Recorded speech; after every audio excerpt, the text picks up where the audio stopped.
we begin, take a moment to notice where you are. The room around you, the bed beneath you, the quiet or the soft sounds of the night. This is not just another moment in the day, this is a doorway.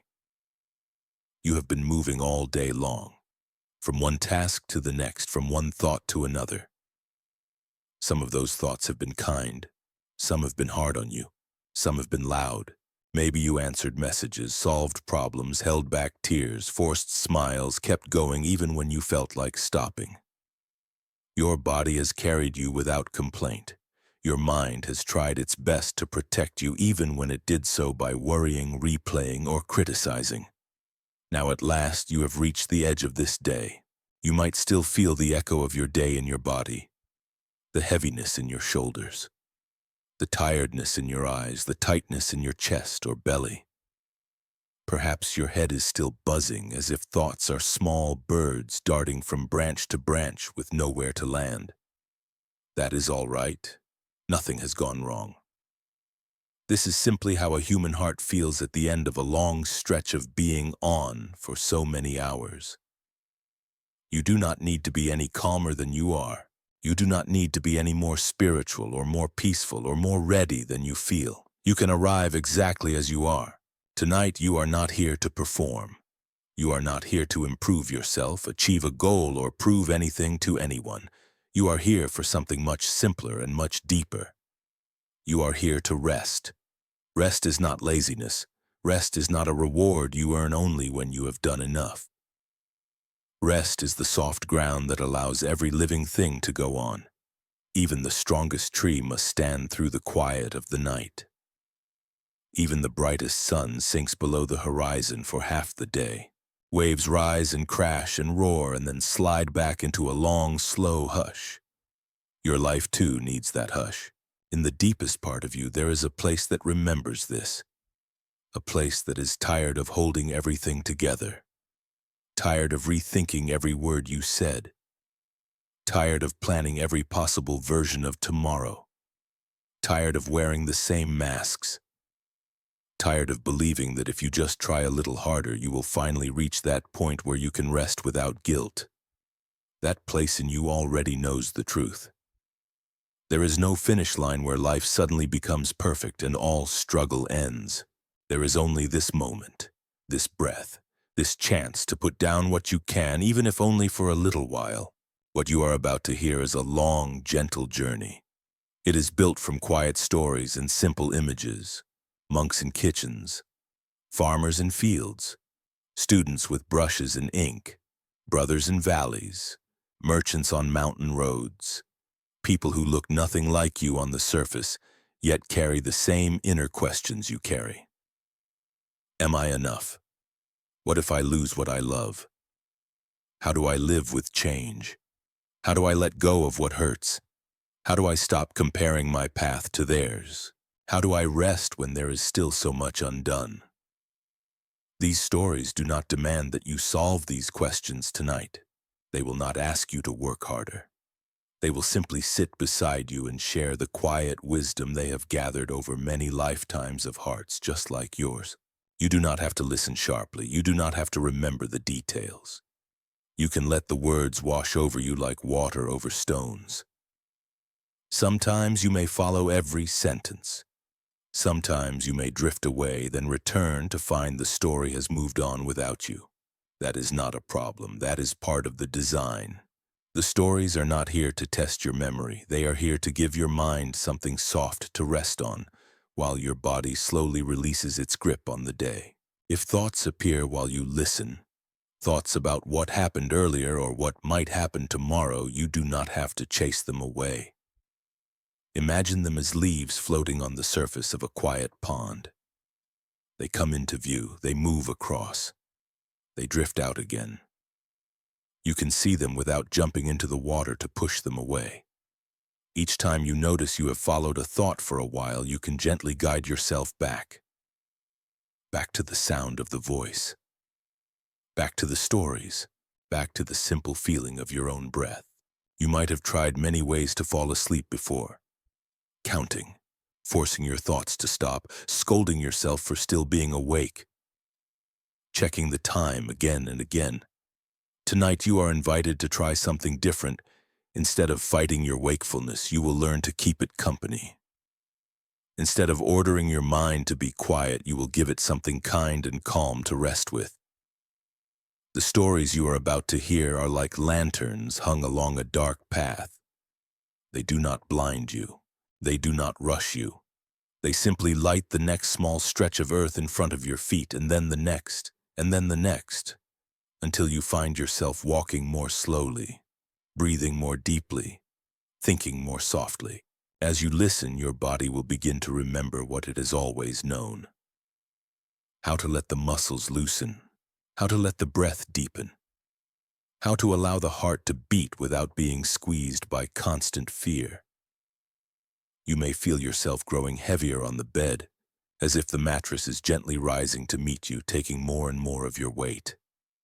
You may feel a warmth in your chest or in your hands, a slight softening in your face. These are signs that you are crossing from the bright noise of the day into the softer light of the night within you. There is nothing you must do to make this happen. You do not have to force your body to relax. You do not have to bargain with your thoughts.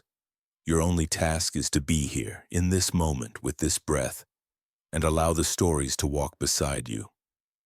They know the way. They have guided many tired minds and restless hearts to sleep. They can guide yours too. So if you are ready, let this day end here. Whatever was left undone can wait. Whatever went wrong does not need to be fixed in your mind tonight. Whatever you fear about tomorrow can step back for now. You have given enough today. You have tried enough. You have carried enough. This time is for you. This time is for your rest. And so we begin. Tonight, as you lie down and let your body grow quiet, you are stepping into a gentle temple that lives inside your own heart. Tonight, as you lie down and let your body grow quiet, you are stepping into a gentle temple that lives inside your own heart. There is only the soft space of your room, the weight of the blanket over you, the faint sounds of the night. That is enough. You do not need to prepare anything more. You do not need to become anyone special. You do not even need to understand everything you hear. This time is a small gift you offer to yourself, simple stories that have comforted people for many ages. Let the words move the way a quiet stream moves over stones. You can listen closely if you want, or you can drift in and out. You are welcome exactly as you are. For a long time, you may have felt that rest is something you must earn. Perhaps the day has taught you that you have to fight for your place, your worth, your right to pause. The mind carries the noise of messages and demands, like a crowded marketplace that never shuts. Even when the body lies down, the thoughts do not always agree to rest. They replay old scenes and fears. They jump ahead to tomorrow and beyond, as if your life were a long corridor that you must run down without stopping. Tonight, you are invited to step out of that corridor. You do not need to slam any doors or win any inner war. You are invited to sit down, as if on a wooden bench under a tree, and let the world continue at its own pace while you breathe. The sky will cross from night to dawn whether you worry or not. So for a while, you can set your burden down. You can let your breath become like a slow tide, coming in, going out, without hurry and without goal. If you like, you can feel that breath now. Just notice that air is entering your body and then leaving again. The chest rises a little, the chest falls a little, the shoulders loosen. The weight of your head finds the pillow. You do not need to be a monk to do this. Breathing has been with you since the moment you arrived in this world, a silent companion in every joy and loss. Often you forget it. Tonight you remember it again, like meeting an old friend. As you notice the breath, the rest of the body hears an old signal. It remembers how to relax. The jaw loosens, the hands uncurl, the legs grow quiet and heavy. Any sound in the room or outside the window can be allowed. Each sound can be part of the lullaby of this night. As your body rests, your mind may still try to solve things. That is what minds love to do. They make stories and plans and questions. They ask what will happen in the morning, what you should have said, how to fix what feels broken. It is not wrong that the mind does this. It is only trying to protect you in the best way it knows. Tonight you can gently thank it. You can say in your own way, "Thank you for trying to keep me safe. For now, you do not need to work so hard. You can rest with me. You do not have to fight the thoughts." When a thought appears, you can notice it the way you would notice a cloud passing over the face of the moon. There is a brief shadow, then it moves on. The moon does not chase the cloud. In the same way, you can let each thought come, stay for a moment, and then drift away. If some thoughts return many times, that is all right. You can give them a kindly smile without letting them rule the whole sky of your mind.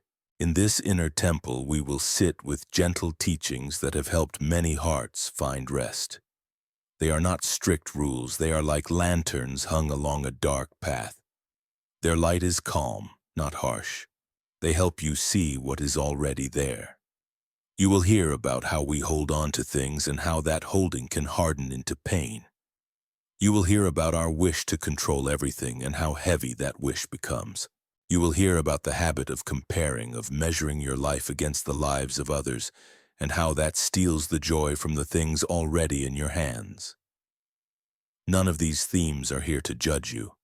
They are here to keep you company. In these stories of cooks and gardeners, monks and merchants, teachers and wanderers, you may recognize a corner of your own life. When you do not have to leap up and change everything. You only have to notice, the way you notice a small light turning on in a room you thought was dark. As we walk through these stories, remember that you do not need to remember all of them. Imagine you are sitting beside a slow river near a mountain village. Leaves, small branches, and little boats made by children drift past you on the surface of the water. These stories are like that. Some lines may stay with you, many will pass. What matters most is not what you hold in your mind. What matters is the space that opens in your chest as you listen. The feeling that you are not alone with your worries. The sense that many people before you have wrestled with the same fears and longings, and that they too have learned to rest. The first light we will explore together is the light of non-grasping, the art of loosening the hand without losing the heart. Much of our suffering begins when we try to freeze what cannot be frozen. We cling to roles, images, plans, and people as if we could promise the world never to change. But life does not obey such promises. It keeps flowing, like the tide and like the breath you are feeling now in your chest. When we grip too tightly, the flow rubs against our fingers and makes them ache. When we soften the hand, we do not stop loving. We simply love in a way that allows things to live and move as they are. In a quiet corner of a temple kitchen, a humble cook will soon discover this truth in the crack of a broken cup. For now, as you rest here at the doorway of our journey, you can feel the simple weight of everything you are holding. Not to drop it all at once. Not to force yourself to let go.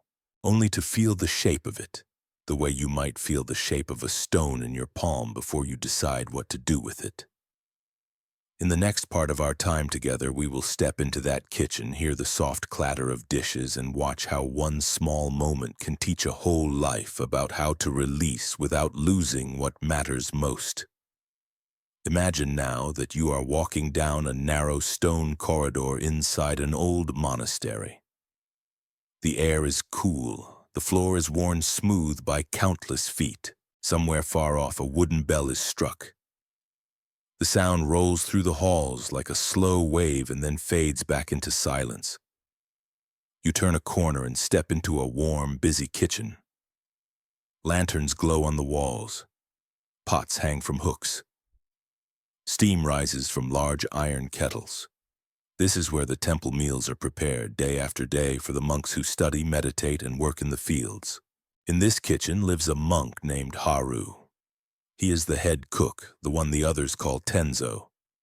He wakes before dawn when the stars are still bright and moves through the kitchen like a quiet wind. He cleans the rice, chops the vegetables, and tends the fire. To some, it looks like an ordinary job. But Haru has been taught that this work is a form of practice. Each carrot he cuts, each grain of rice he washes, is a chance to pay attention. He has heard the teachings that even in the smallest task, the whole universe can be found. Still, he is human. He gets tired. He sometimes worries that he is not doing enough, not careful enough, not devoted enough. One evening, after a long day of cooking for guests and monks and travelers, Haru is cleaning the last dishes. The kitchen is almost empty now. Outside, the sky is turning dark blue.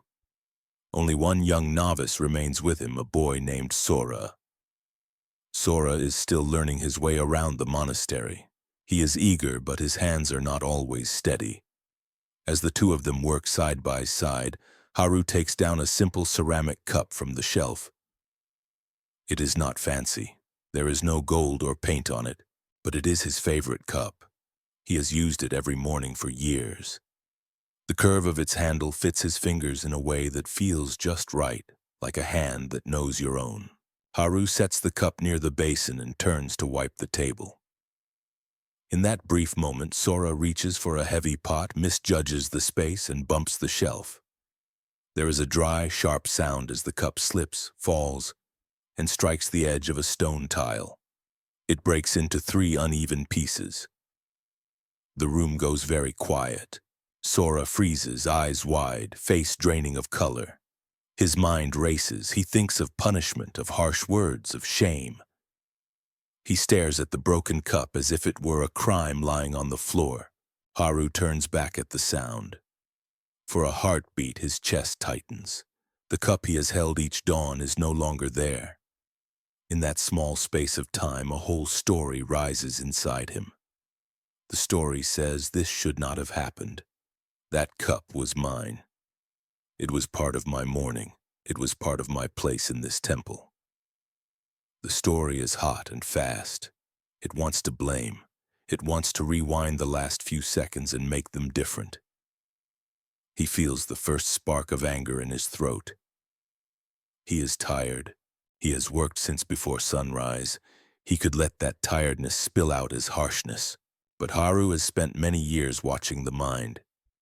The same way he watches a pot of soup to keep it from boiling over, he has learned to watch the thoughts that bubble up in his chest. In that brief pause, he sees the story that is forming. He notices how tight his body feels. He can feel the way his shoulders lift, the way his jaw wants to clench. And instead of following the story, he takes a slow breath. He feels the air move in. He feels it move out. He looks at Sora's face. He sees fear there and guilt and the trembling of a young heart that only wanted to help. Gently, Haru kneels down. He picks up one piece of the cup. The edges are rough. The glaze has chipped away in a thin crescent. He picks up the second piece, then the third. He lays them in his palm as if they were small, sleeping birds. Sora's eyes are shining now. He whispers, "Tenzo, I am so sorry. I will find a way to fix it. I will pay you back. I will be more careful. Please forgive me." His words tumble out heavy and fast, as if he has to pay for the damage with language. Haru looks at the pieces and then at Sora. His voice, when he speaks, is soft. "Do you know," he says, "that this cup was already broken?" Sora blinks, confused. "But it just happened," he protests. "I saw it. It fell." Haru shakes his head with a gentle smile. "From the moment I first held this cup, I knew it could not last forever. One day it would chip, or slip from my hand, or be dropped in the wash, or simply crack with age. I did not know the time or the way, but I knew it could not be mine forever. Every morning when I used it, I tried to remember that. I tried to drink my tea with full gratitude because I was always drinking from something that would one day be gone. Tonight, that day arrived. The cup has simply caught up with its true nature. Sora listens, breathing more slowly now. Haru stands and walks to the open door. The night air is cool on his face. He tilts his hand and the broken pieces slip into the small garden just outside, among stones and moss. They land lightly, becoming part of the ground. Now, Haru says, the cup becomes something else. Clay returning to earth. When the rain falls, it will tap on these pieces. One day we might forget that a cup was ever here. Only the earth will remember it is all right. The boy looks from the garden to the empty space on the shelf. But you loved that cup, he says quietly. Haru nods. I did, he answers. And nothing can take away the mornings I had with it. Love does not need to cling to an object to be real. When we try to hold on too tightly, we suffer twice. First, when we fear the loss. Then again, when the loss comes. When we accept from the start that what we love is fragile, we can enjoy it fully while it is here. And when it breaks, there is sadness, but not the extra knot of refusal. The sadness moves through like a passing rain. It does not flood the whole valley of the heart. Sora's shoulders begin to loosen. The terrible weight he felt a moment ago begins to lift. Haru hands him another cup from the shelf, a simple wooden one this time, carved from a single piece of dark tree. Tomorrow, Haru says, we will drink from this. One day it too will crack or burn or be lost. Until then, let us care for it, knowing that we cannot keep it forever. Sora holds the cup carefully, not from fear now, but from respect. He is seeing it with new eyes. It is no longer just an object, it is a temporary guest. As you lie here, you might think of something in your own life that you hold very tightly. It might be a thing, a role, a dream, or even an image of yourself. Perhaps it is a certain way you want others to see you, a job title, a relationship, or a routine that makes you feel safe. Imagine just for a moment that you could hold it the way Haru held his cup. Not with cold distance, but with warm awareness. You know it will not last in this exact form. You also know that this does not make it less precious. In fact, it makes each moment with it more vivid. You do not have to force yourself to let go tonight. You do not have to drop your cup into the garden of your life before you are ready. All that is asked is that you see the truth that was always there. Everything you love is already changing. Everything you fear to lose has always been on its way to somewhere else. This thought does not need to be scary. It can be a soft light. It can remind you to whisper thank you to the simple, ordinary blessings around you. The pillow under your head, the breath in your chest, the people who have shared a season of life with you, whether they are near or far now. As this understanding settles in, your body may feel a little softer. The grip in your chest may relax by a small degree, the way a tight knot in a rope eases when you stop pulling. Non-grasping does not mean you stop caring. It means you allow things to be as alive as you are. It means you give up the impossible task of freezing time. The more you see this, the more space there is around your thoughts. The more space there is in your heart. In that quiet space, the night can move through you like a calm breeze through an open room. In the gentle afterglow of Haru's kitchen, we will turn next to another place where clinging often hides. It is not only objects and people that we try to hold. Many times we also cling to our plans, to the belief that life must unfold according to our design. When those plans crack, the sound inside us can be even louder than the fall of a cup on stone. In the next part of our journey, we will step into a different corner of the monastery, where a teacher and his guests learn what happens when a carefully planned day is overturned, and how, in the ruins of control, a greater trust can begin to grow. From the quiet of Haru's kitchen and the soft echo of the broken cup, we move now into another kind of shattering. This time it is not a cup that breaks. It is something less visible and often more painful. It is the clean, straight line of a plan. You know how it feels. You map a day, a week, or a whole future in your mind. You picture how things ought to unfold. You prepare, you arrange, you expect. Then, without warning, life arrives with its own ideas. A message changes everything. A call comes in the middle of dinner. A storm cancels the event you waited for. A choice made by someone else knocks over the careful shape of your schedule. The plan falls like a row of dominoes, and inside you there is that sharp sound of protest. This was not how it was supposed to go. In the same monastery where Haru cooks, there is an old teacher named Daisetsu. His eyes are bright even though his hair has turned the color of ash. He loves quiet mornings.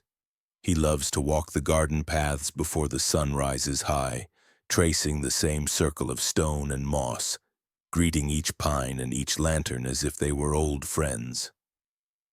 He also loves order. For many years he has shaped the daily rhythm of the temple. When to rise, when to sit in meditation, when to chant, when to work, when to eat. These patterns have a beauty to them. They create a sense of safety like the steady ticking of a well-made clock. The young monks trust his timing. They trust that if they follow the schedule, all things will be done at the right moment. One day, the monastery receives a letter. A large group of visiting monks from far away will arrive the next morning. They will stay several days. They wish to train, to ask questions, to share their own experience.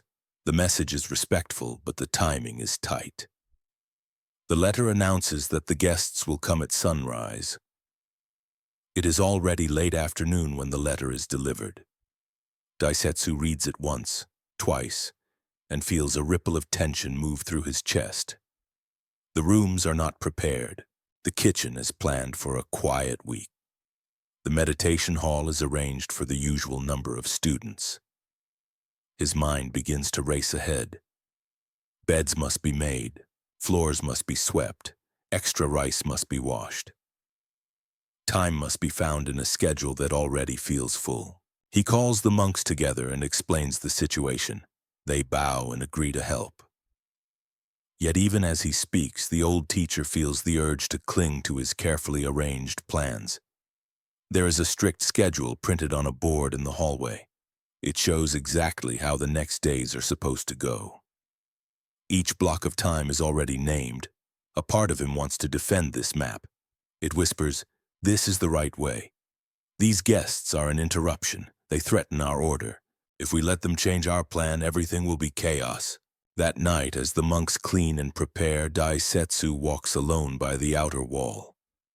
Clouds drift across the moon. His thoughts are not calm. He scolds himself for not being more flexible.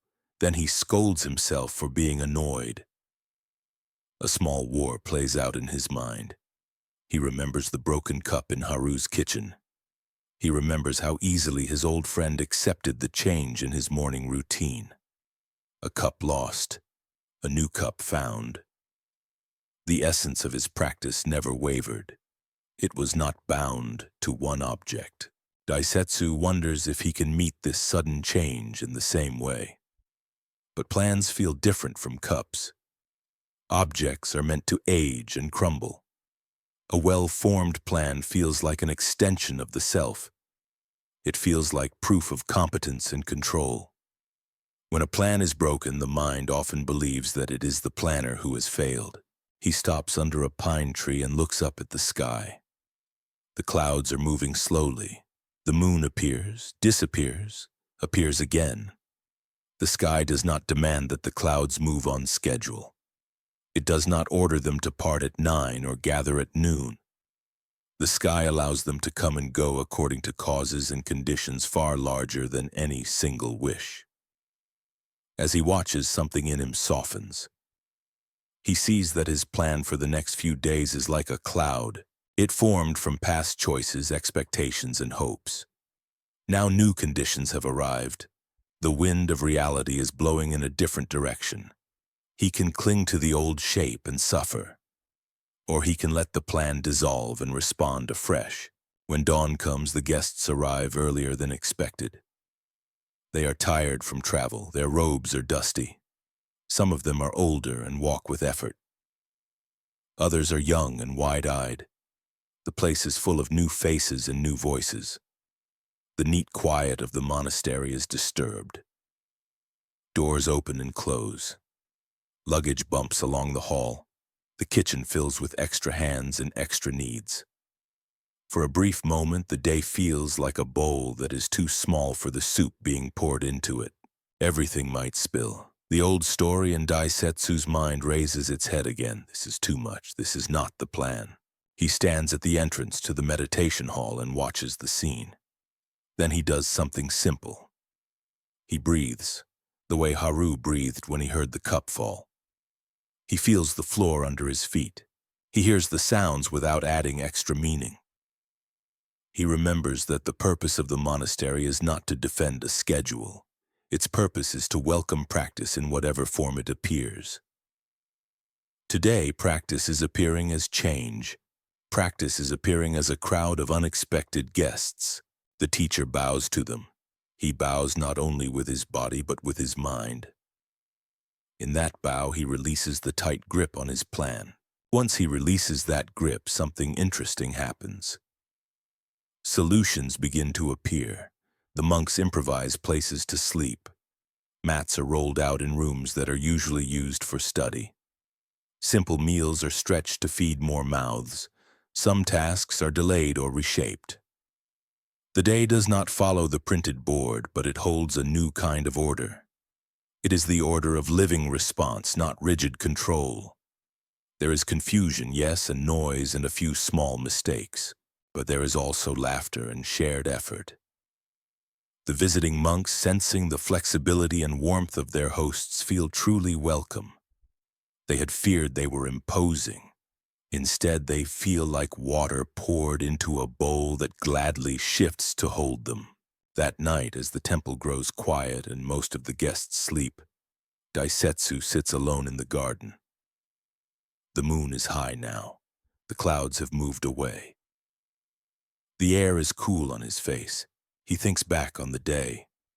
He notices how his mind had suffered as long as it insisted that the old plan must survive untouched. The moment he let go of that demand, the tension in his chest released. The situation had not become easier in any outer sense.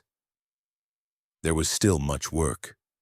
There was still little sleep, but without the extra story of this must not be happening, the work became simply what needed to be done. Each step took care of the next. As you rest here, you may recognize some part of yourself in this old teacher. Perhaps you too have days that seem overfull. You may design a neat list in the morning only to see it crumble by noon. A message arrives. A loved one needs help. The body feels more tired than you expected. The car brakes. The train stalls. The meeting goes long. It is natural to feel resistance. The mind wants to cling to the original picture because it equates that picture with safety and worth. If the plan fails, the mind worries that it means you have failed. Tonight you are invited to gently question that reflex. What if a plan is more like a guideline than a law? What if it is a kind map, drawn in soft pencil, not carved into stone? The map can suggest a direction, it can support you, but it cannot take into account every twist of the road, every fallen tree, every sudden rain. When you meet these unplanned events, you are not wrong. You are simply living. The more you try to force reality back into the outline in your head, the more strain you feel. But when you allow yourself to respond to what is actually here, moment by moment, something else becomes possible. A deeper trust begins to grow. Trust does not mean you stop planning. It does not mean you drift without care. It means you hold your plans the way Haru held his cup and the way Daisetsu learned to hold his schedule. You create them with love and intelligence. You let them guide your steps. At the same time, you remember that they are made of thought, not stone. When life arrives with something different, you can feel the pang of disappointment without letting it harden into rebellion. You can say softly, "This is not what I expected, but it is what is here. How can I meet it with as much wisdom and kindness as possible?" As this understanding settles into you, notice if any part of your body loosens. Perhaps your neck feels less rigid. Perhaps your belly softens a little. Perhaps your breath becomes less sharp and more like a gentle wave. The idea that you must control every event has been heavy on your shoulders for a long time. You may not drop that weight all at once, but even setting it down for a few breaths can bring relief. You are allowed to trust that not every change is a punishment. Some changes carry gifts you cannot yet see. Some broken plans open doors that a perfect schedule would have kept shut. From this garden of shifting days and surrendered control, the path of our story will turn toward another quiet struggle that lives in many hearts. You can feel it when you look at your own life and then at the lives of others. It is the pull to measure, to rank, to decide whether you are ahead or behind, better or worse, worthy or lacking. This habit of comparison whispers in the background of many thoughts. In the next part of our journey, we will enter a small classroom where ink brushes stroke white paper, and watch two students learn that the true value of a life cannot be weighed on the scale of better and worse. From the garden where Daisetsu loosened his grip on perfect plans, our path moves now into a quieter corner of the same world. You are still lying where you are, feeling the slow rise and fall of your breath. And yet the scene inside your mind is shifting. The night around your body stays the same, but within, you begin to sense something different. The faint smell of ink, the dry whisper of brushes on paper, the glow of candles along simple wooden walls. In that soft circle of light sits a group of students, each with a brush raised above an empty sheet of white. At the front, on a cushion polished by years of use, sits their teacher, Master Jun.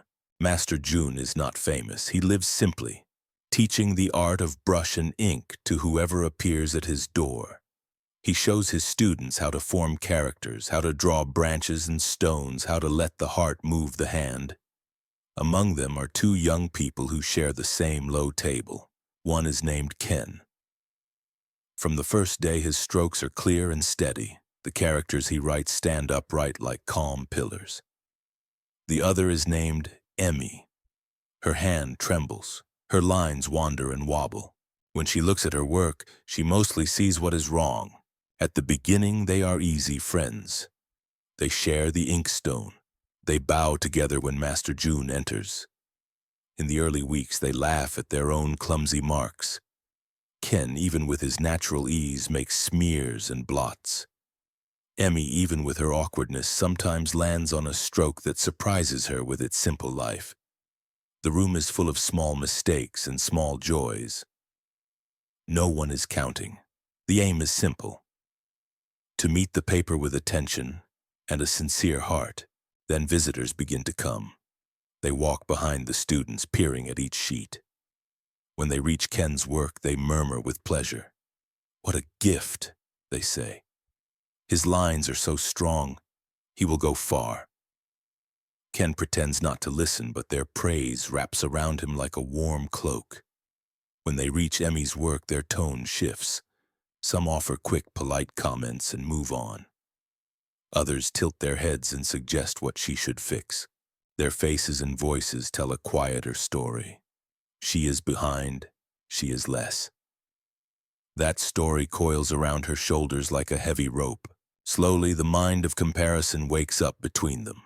It is like a third student at their table, unseen but very busy. To Ken, it whispers, "You are ahead. You must stay ahead. Your worth now rests on this skill. Do not slip." To Emi, it whispers, "You are last. You will never catch up. You should be ashamed to show your work." Each time Ken glances at Emi's paper, the voice urges him to judge. Each time Emi glances at Ken's characters, the voice urges her to shrink. What began as two people learning side by side becomes a race that neither of them meant to run. One evening, after the others have gone, Emi remains in the hall, staring at another page of uneven lines. Her eyes blur. Her chest feels tight. The thought of quitting rises in her mind. If she leaves, she will no longer feel this daily sting. Yet she will also lose something she quietly loves. There are brief moments, brush in hand, when the room falls away and only the movement of ink remains. In those moments she feels peaceful, as if time itself were breathing with her. She does not want to lose that, but she no longer believes she belongs. Master Jun, returning from sweeping the front steps, sees her still at the table. He sets the broom aside and walks in. "Emmy," he says, the oil in the lamp is nearly gone. Class is over." She swallows. "Master," she asks, "may I ask you one thing before I go?" He nods and sits beside her, his knees popping softly as he bends. The room is very quiet now. "Why do you keep me here?" she blurts, "when it is clear I am the worst student. Ken's work already looks like the scrolls on your wall. The others improve so quickly I watch them and feel myself left far behind. You must be disappointed in me." Her words tumble out as if they have been waiting all year. Master Jun does not answer at once.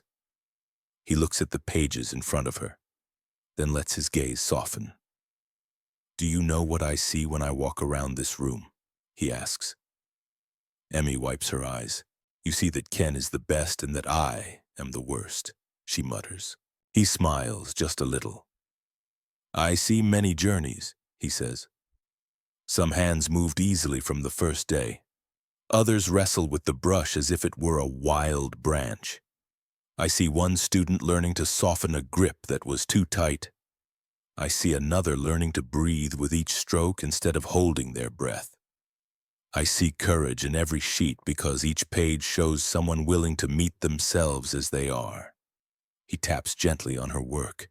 "When I look at your lines, I do not ask if they are better or worse than Ken's. That question is like a fog that hides what is really here. I ask instead, who is Emmy becoming as she meets this paper? This shaky line tells me where doubt held your hand. This steadier line tells me where you trusted yourself for one small breath. I see your struggle, but I also see that you return. You come back day after day, even with that struggle. That fact speaks louder to me than any smooth character." Emmy listens, though the habit of comparison still clings. "So you do not care if my work is ugly or if I ever become as good as Ken?" she asks. Master Jun shakes his head. "Ugly, beautiful, better, worse," he says, "are costumes the mind throws over reality. In the marketplace, people trade such judgments all day. But here we are not selling ink for praise. We are learning how to meet our own lives. Ken's task is not to stay ahead of you. His task is to see his own heart clearly and let it guide his hand. Your task is not to catch him. Your task is to walk your path honestly. Some seeds sprout in a few days. Others lie quiet in the soil through many seasons before they break open. The speed of growth does not decide their worth." He lifts one of her sheets and holds it at arm's length.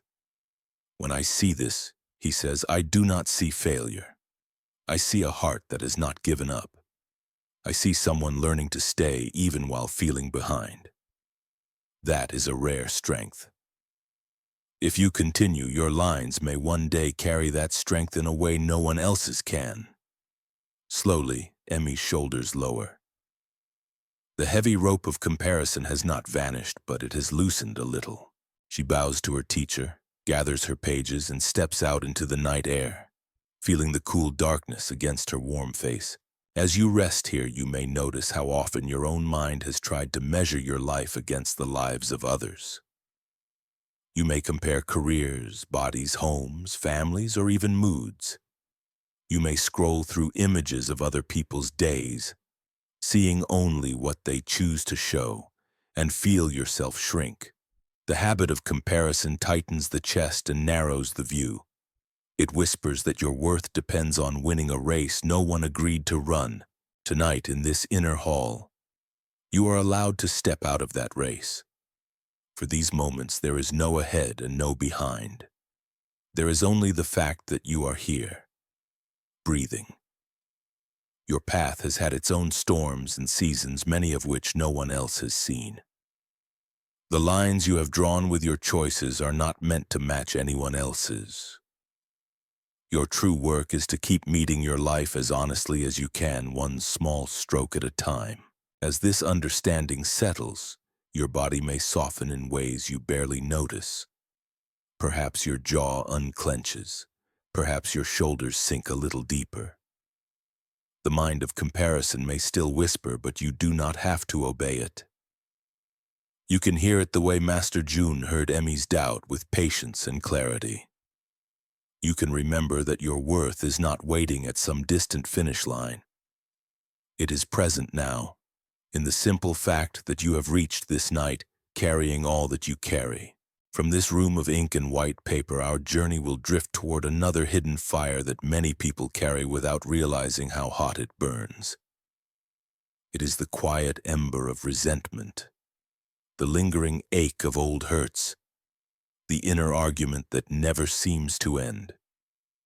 In the next part of our time together, we will visit two lives tangled in silent anger, and we will watch how, by seeing resentment clearly, they learn to put down a weight they did not know they were still holding. From the quiet classroom where ink dried slowly on white paper, we move now into a different kind of room, one that exists inside many hearts. It is a room where old scenes are replayed, where sharp words are spoken again and again, even when no one else is there. It is the room of resentment, a place where anger has settled into a low, steady burn. You may not think of yourself as angry. Many people do not. Yet if you look closely, you might feel a small tightness when you remember a certain face or moment. That tightness is like an ember wrapped in cloth. It does not flare into open flame, but it is always warm, always using a little of your strength just to keep glowing. In a valley not far from the monastery, there lived two brothers, Aki and Ryo. They grew up on the same land, under the same sky. Their parents raised them with simple food and simple expectations: work honestly, care for each other, tend the fields, respect the seasons. For a long time, their lives were woven together like strands of one rope. They planted rice shoulder to shoulder. They shared tools and laughter and tired evenings on the porch. When their parents grew old and died, the brothers stood side by side at the small ceremony and swore to continue the family work together. For a while, they did. The harvests were modest but enough. The days were full but familiar. Then one year the rains did not come on time. The soil cracked. The plants struggled. Aki and Ryo felt fear rise in their chests. They had seeds bought on credit, mouths to feed, debts to honor. A traveling merchant came through the valley with a cart full of sacks. He offered grain on loan, with interest to be paid after the next harvest. The brothers argued quietly under the eaves. Aki wanted to accept. Ryo was afraid of the debt. At last, tired and worried, Ryo signed his name, trusting his older brother's judgment. The year that followed was harsh. They worked hard, but storms ruined part of the crop. When the time came to pay the merchant, there was not enough. In the heated talks that followed, the brothers' voices rose in ways they had never risen before. Old small disagreements, once brushed aside, suddenly stood up tall. Ryo accused Aki of pushing the loan. Aki accused Ryo of laziness in the field. Bitter words flew like stones. At the end of one long night, they agreed to divide the land. A narrow path between two fences became a border, not just between fields, but between hearts. For many years after that, the brothers almost never spoke. They worked their separate plots. They nodded stiffly, if at all, when passing on the path. When asked by others, each would shrug and say the break was old and no longer important. Yet inside, both of them carried the argument like a hidden wound. Ryo replayed the night of the decision again and again, always with himself in the role of the wronged one. He imagined different answers he could have given, sharper words he could have used to defend his view. Aki in his own house did the same. He told himself that Rio had been ungrateful, that the loan had been a risk taken for them both, that he alone had carried the burden. Outwardly, their lives went on. Inwardly, each kept the other on trial year after year in a court whose judge and jury were made only of their own thoughts. One autumn, after a day of heavy work, Rio walked home under a red sky. His back ached, his hands were cracked. As he crossed the narrow path by the fence, he saw a figure bent in the field next door. Aki was lifting bundles of stalks, his movements slower than they used to be. His hair, like Rio's, had turned from black to silver. For a moment, the younger brother simply watched. He saw not the enemy of his private stories, but an aging man whose life had been spent in the same earth and weather as his own. A familiar weariness pressed on Rio's chest, but this time it mixed with something else. A thin, unexpected sadness. He remembered the nights long ago when they had sat up talking, planning, laughing. He remembered a time when the line between their fields did not feel like a wall. That night, sleep did not come easily. Rio turned on his mat, replaying not only the old fight but the years since. He realized how often his mind had been busy with Aki even when his body was alone. He had carried the argument into his meals, into his work, into quiet moments by the river. Every time he repeated the story of how he had been wronged, his heart clenched. It was as if he was picking up a hot coal over and over just to prove that it was still burning. Slowly a question rose in him. Who is this hurting now? My brother or me? He saw that Aki might be carrying his own heat, his own coal.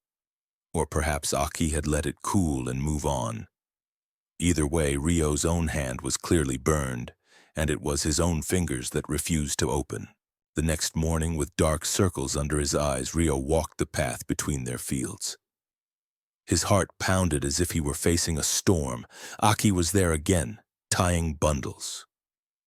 For a moment, Rio wanted to turn back. Old pride stood up inside him, whispering that it was too late, that it would be weak to speak first. But the memory of his restless night and of the long years of silent anger gave him a different kind of courage, a softer one.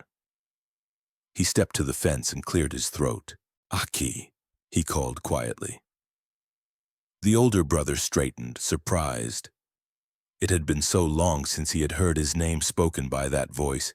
He turned, squinting in the light. For a few beats of the heart, neither knew what to say. Then very simply Rio spoke. I have been angry at you for many years, he said. I told myself many stories of how you were wrong. But last night I saw that I have been the one holding those stories. They have burned me more than they have burned you. I am tired of this fire. I do not know if you still feel the same anger. I do not ask you to forget what happened. I only want you to know that I am ready to put this down inside myself. His voice shook. He had not prepared these words. They came as they were. Aki listened, leaning on his bundle of stalks. Something in his face softened. For all the years of distance, he too had carried images of that night. He too had spoken sharp, silent sentences in empty rooms. He took a slow breath. I thought you would never speak to me again, he answered. I told myself that you would never understand my side. So I kept defending myself in my mind again and again. It has been heavy. He looked at his brother's tired face, so like his own. I do not know how to rewrite the past, he said. But I also am tired. Perhaps we can let this old argument rest, the way a field is left fallow for a season to regain its strength. They did not hug. They did not suddenly become as close as they once were. Old habits are slow to change. But something important shifted. The narrow path between their fields felt a little wider. The room in each of their hearts where the old fight had played every night grew quieter. Over the months that followed, they exchanged small favors, a shared tool, a bowl of soup, a brief word about the weather. None of these gestures changed the past. They changed the present. Bit by bit, the coal they had held cooled and turned to ash. The heat that once burned in them was freed to warm the simple acts of their days instead. As you rest here, you may think of your own old hurts. There may be someone whose name, when spoken in your mind, makes a part of your body tense. Perhaps your jaw tightens or your stomach hardens. The stories around that person may feel very justified. You may indeed have been treated unfairly. This is not about denying what happened. It is about seeing what happens now. Each time you pick up that story again, notice how it feels in your chest. Notice how much space it takes in the small house of your mind. Resentment is like carrying a burning ember in your bare hand, hoping the smoke will drift toward the one who hurt you. Most of the heat stays with you. Tonight, you do not have to forgive before you are ready. You do not have to force yourself to feel warmth toward anyone who has harmed you. That kind of forced kindness is just another mask. Instead, you are invited to see clearly that you have a choice. You can continue to repeat the inner argument and feel the familiar burn, or you can begin, even in a small way, to loosen your grip, if only for one breath. For this moment, you can imagine setting the ember down on the ground. You can feel how your hand, your heart, might feel with that heat no longer pressed inside it. As this image settles in you, you may notice a small softening, a hint of coolness where there was tightness before. From this place of cooling coals and softening hands, our journey will turn toward another way the mind pulls you out of rest. Sometimes it is not a person you cling to, but a time.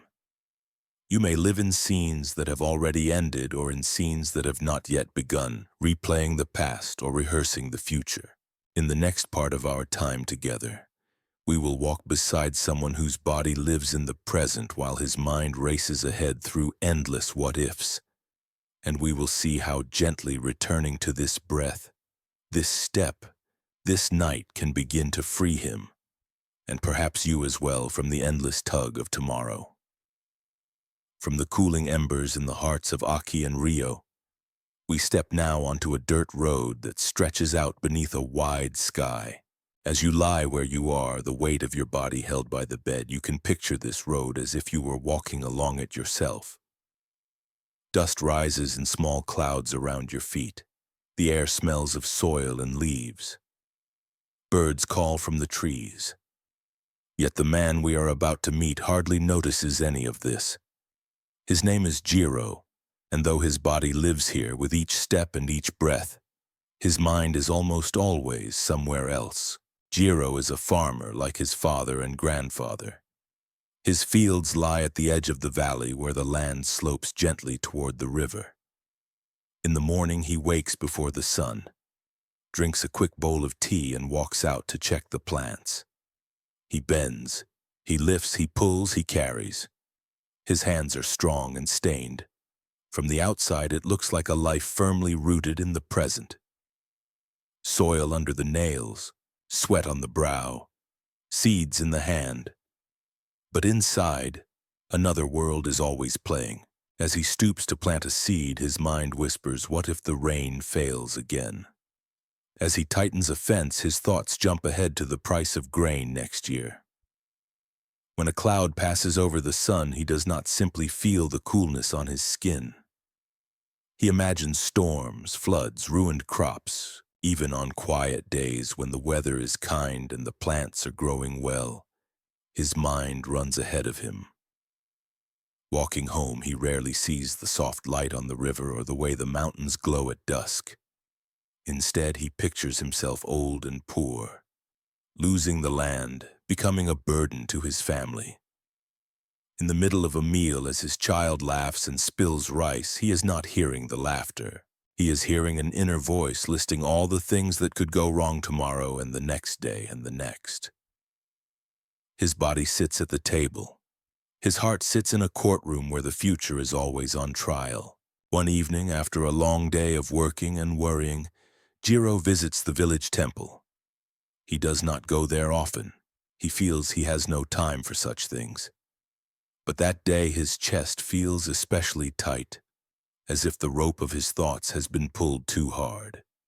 A friend has told him that sometimes sitting in the temple garden can help a person breathe easier. So he goes, not out of faith but out of exhaustion. The garden is small. There is a pond with a few slow fish, a stone lantern, a maple tree just beginning to change color. Jiro sits on a low bench. His mind keeps trying to drag him back into his usual movie. What if the river rises this year? What if the merchant lowers the price? What if I get sick? What if my child needs more than I can give? The questions circle like restless birds. A monk named Seinan is sweeping the path nearby. He is not young and not old, with lines on his face carved by both laughter and concern. As he sweeps, he notices the way Jiro sits, shoulders forward, eyes far away, hands clenched on his knees. He has seen this posture before. He puts down the broom and walks over. "The garden is quieter than your mind tonight," he says gently. Jiro blinks, startled. "I am just thinking about tomorrow," he answers, a little defensive. "If I do not think ahead, who will? There is so much that could go wrong." Seinan nods. "It is good to care for the future," he says. "Without planning at all, fields would go wild and houses would fall apart. But there is a point where care turns into captivity. May I ask you something? As you sit here, is there anything you can do in this very moment about the river rising next year?" Jiro frowns. "No," he says slowly. "Not right this second. And is there anything you can do sitting here about getting sick 10 years from now?" Again the answer is no. "Then notice," Seinan continues, "how your body is sitting in a place where those problems are not here yet and may never come in the way you imagine. But your mind is living as if they are pressing down on you right now. It is like carrying sacks of grain on your shoulders for a journey you have not even started." Jiro looks down at his hands. The skin is rough, the knuckles swollen. He thinks of the many nights he has lain awake, staring into the dark, heart pounding over scenes that exist only in his head. "If I do not think about these things," he asks, "will I not be unprepared? Isn't worry the price I must pay to keep my family safe?" Seinan sits down beside him. "There is a kind of thought that is like drawing a simple map," he says. "You look at the weather, the soil, the market, and you make wise plans. That kind of thinking is like walking down the road with clear steps. Then there is another kind. It repeats and repeats, circling the same fears without leading to new action. That kind of thinking is like marching in place while a heavy drum beats in your chest. It feels like work, but it does not move you. It only wears you down." The monk gently invites Jiro to notice his breath, just as you are invited tonight. "Feel the air as it comes in," he suggests. "Feel it as it goes out. Notice one sound in this garden, the sweep of the broom, the call of a bird, the ripple of water. For just a few breaths, let yourself live only right where your body is. You are not throwing away the future. You are simply visiting the present, which is the only place where real life ever happens." Jiro tries. At first his mind fights back. It throws forward familiar scenes of failure. It warns him that if he stops worrying, disaster will sneak up behind him. But he trusts the monk enough to stay seated. He feels the wooden bench under him. He hears the soft tap of the broom on the stones. He feels the cool air moving in and out of his chest. For a heartbeat or two, the pictures of later fade a little. He is just a man on a bench, breathing. Those moments are brief, but they leave a trace. When he goes back to his fields the next day, his habit of what if still follows him. The mind does not abandon an old pattern in one night. But now, each time the questions begin to swirl too fast, he remembers the bench and the broom and the breath. He starts to ask himself, is this useful planning or am I marching in place again? When he sees that he is stuck in the circle, he pauses for a breath or two, feels the earth under his feet, looks at the plant in front of him. He reminds himself, this is where my hands are. This is where my life is actually happening. The future will arrive soon enough, one moment at a time. I do not have to live all of its possible troubles right now. Over weeks and months, something small but real shifts. Jiro still prepares for storms. He still saves grain. He still listens to the markets and tends his tools. But there are more pauses in his day when he simply feels the wind on his face or hears his child's laughter without drowning it in worry. At night, he sometimes still wakes with anxious thoughts. Yet, more often, he can guide himself back with the simple practice Sinon taught him. Feel the breath, feel the bed, feel the fact that right now, in this very second, he is safe. The disasters in his mind are not present in his room. He can rest for this one moment and then the next and then the next. And as you breathe here, you may recognize some of Jiro's habits in your own life. Perhaps you too have spent long minutes or hours living inside what if. Perhaps you have rehearsed conversations that have not happened, or imagined losses that have not come until your body reacted as if they were real. Notice how your chest feels when you do this. Notice the muscles at the back of your neck, the line of your mouth. There is nothing wrong with caring about tomorrow. It is a sign of your love, but you are allowed to care without living every possible sorrow ahead of time. You are allowed to rest in the truth that, in this breath right now, you are here. And that is enough.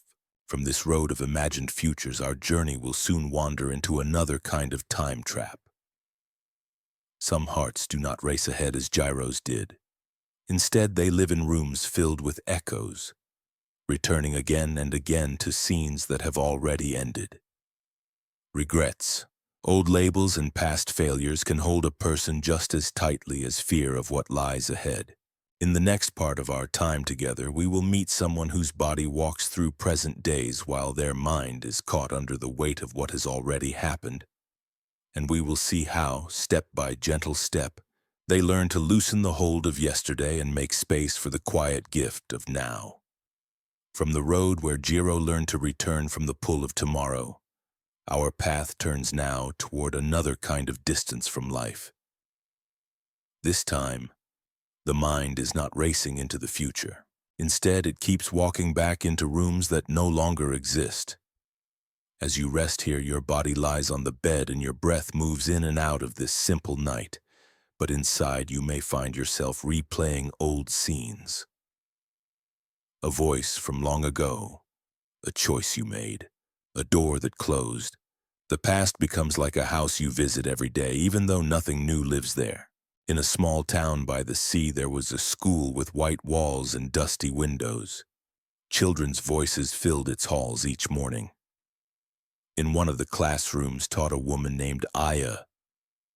She loved the chalk, the books, and the bright faces of her students when something suddenly made sense to them. Teaching felt like the clear shape of her purpose. She woke early, planning lessons in her head as she walked to school. Each child who passed through her class seemed like a seed she helped plant in the world. Then came a year of changes. Fewer children enrolled. New rules arrived from distant offices. The school had to cut costs. One afternoon, Aya was called into the principal's office.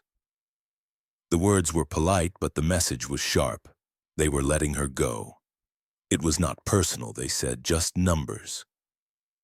She nodded, held herself straight, and walked out with what looked like calm. Inside, something cracked. Teaching had been more than a job. It had been the mirror in which she knew herself. Without it, she felt like a window with no glass. In the months that followed, Aya's body kept moving forward in time. She found work at a small bookshop. She stacked shelves and rang up customers. She paid her bills and smiled when spoken to. From the outside, she looked fine, yet her mind refused to stay with the life in front of her. On quiet afternoons in the shop, while dust floated in beams of light, she drifted back. She saw herself in the classroom, writing on the board, hearing the murmur of children. She replayed the meeting in the office, turning the principal's words over and over as if searching for a line she had missed. When a child walked into the shop holding a parent's hand, a sharp ache bloomed in her chest. At night, lying in bed, Aya stared at the ceiling. Her body was tired from work, but her thoughts were busy in another time. She would think, if only I had fought harder, if only I had done more. Each if only was like a small hook she pressed into her own skin. Part of her was afraid that if she stopped replaying the loss, it would mean the years she had given to teaching had not mattered. So she kept walking the same circle of memory, like someone tracing one line in sand until a deep trench formed. One day, as she stacked a new shipment of books, an old student walked into the shop. His name was Haru, though she did not know him at first. He was taller now. When he heard her speak, his face lit up. "Sensei," he said, "I thought you had moved away." They spoke for a while among the shelves. He told her how, years ago in her class, he had been too shy to speak. How she had stayed after school to help him with a story he was writing. How that afternoon had been the first time he believed his thoughts were worth putting into words. Now, he said, he was studying to become a writer. Aya listened, tears pressing at the back of her eyes. After he left, she sat on a stool behind the counter. The shop around her seemed to blur. In its place, she saw again the classroom, but the scene was different. It was not the day she lost her job. It was the small boy hunched over his notebook and her own hand resting gently on his desk. The past, she realized, was not only that one painful meeting.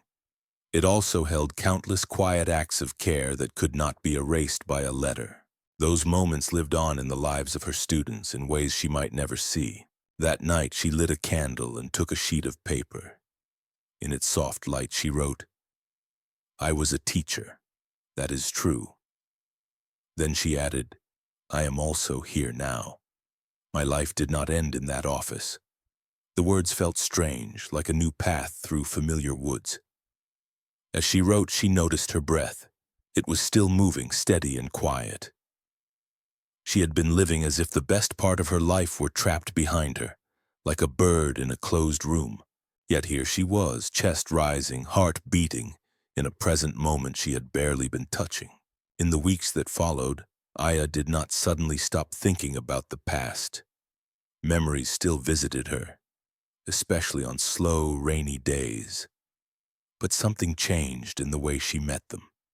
When the old scenes arose, she began to notice how they felt in her body. A tightness in the throat, a hollow in the chest.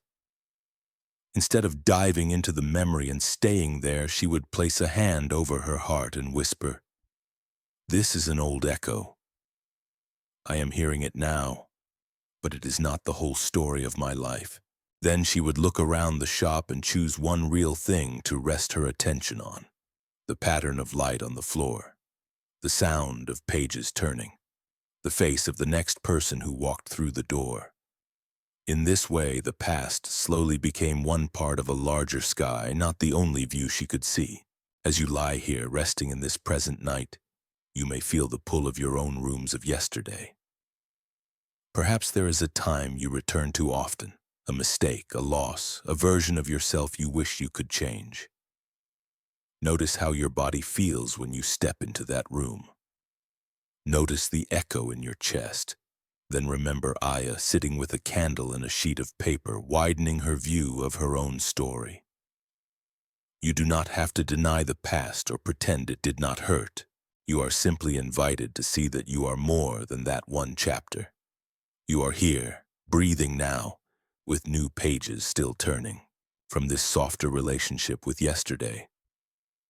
Our path will soon curve toward another familiar tension. It is the strain of always trying to improve, to become a better version of yourself, as if you were a project that must never rest. Many hearts carry this quiet pressure even as they try to sleep. In the next part of our time together, we will sit beside someone who chased perfection for many years, only to discover that deep peace arose not from becoming more, but from gently allowing himself to be as he already was in each simple moment. From Aya's candlelit room, where the past slowly loosened its grip, our path now moves toward another kind of pressure, one that does not belong to yesterday or tomorrow, but sits on the shoulders of this very moment. As you rest here, feeling the weight of your body supported, you may know it well. It is the sense that you must keep fixing yourself, improving yourself, polishing yourself, as if you were a tool that must always be sharpened, never allowed to simply rest in the hand. In a city not far from the sea, high above the noise of streets and markets, there was a small rooftop garden. Potted plants lined the walls, and a wooden bench stood in the center. This garden belonged to a man named Ren. By day he worked in an office, staring at screens, answering messages, measuring his life in tasks finished and tasks delayed. By night he came home with his mind still buzzing. To quiet himself, he began to read books about growth, how to think better, how to work better, how to be calmer, kinder, stronger. At first, these books felt like medicine. They gave him words for feelings he had never understood. They offered tools that helped him organize his days, breathe through stress, notice his thoughts. But over time, something subtle shifted. What began as gentle support hardened into a new demand. For every book he read, 5 more appeared, each promising the missing secret he had not yet applied. He started keeping lists of habits to build, skills to master, flaws to remove. His mornings became crowded. He tried to fit in meditation, journaling, exercise, language study, and careful planning before he even left for work. If he missed one of these practices, a voice inside scolded him. "You are falling behind. You are wasting your potential." On his desk at home, he taped a piece of paper with a sentence he had copied from one of the books. "Become the best version of yourself." He looked at it each day with a mixture of hope and guilt. It made his heart beat faster, as if a whip were crackling just behind his back. He imagined this better version of himself always a few steps ahead, walking up a glass staircase in the sky. No matter how quickly he tried to climb, the image stayed out of reach. When he achieved one goal, the staircase extended. There was always another trait to perfect, another weakness to conquer. One evening, after a long day of chasing tasks and feeling he had never done enough, Ren climbed the stairs to his rooftop garden. The air was cooler there. The noise of the street rose up in softened waves. He sat on the bench and looked at the plants.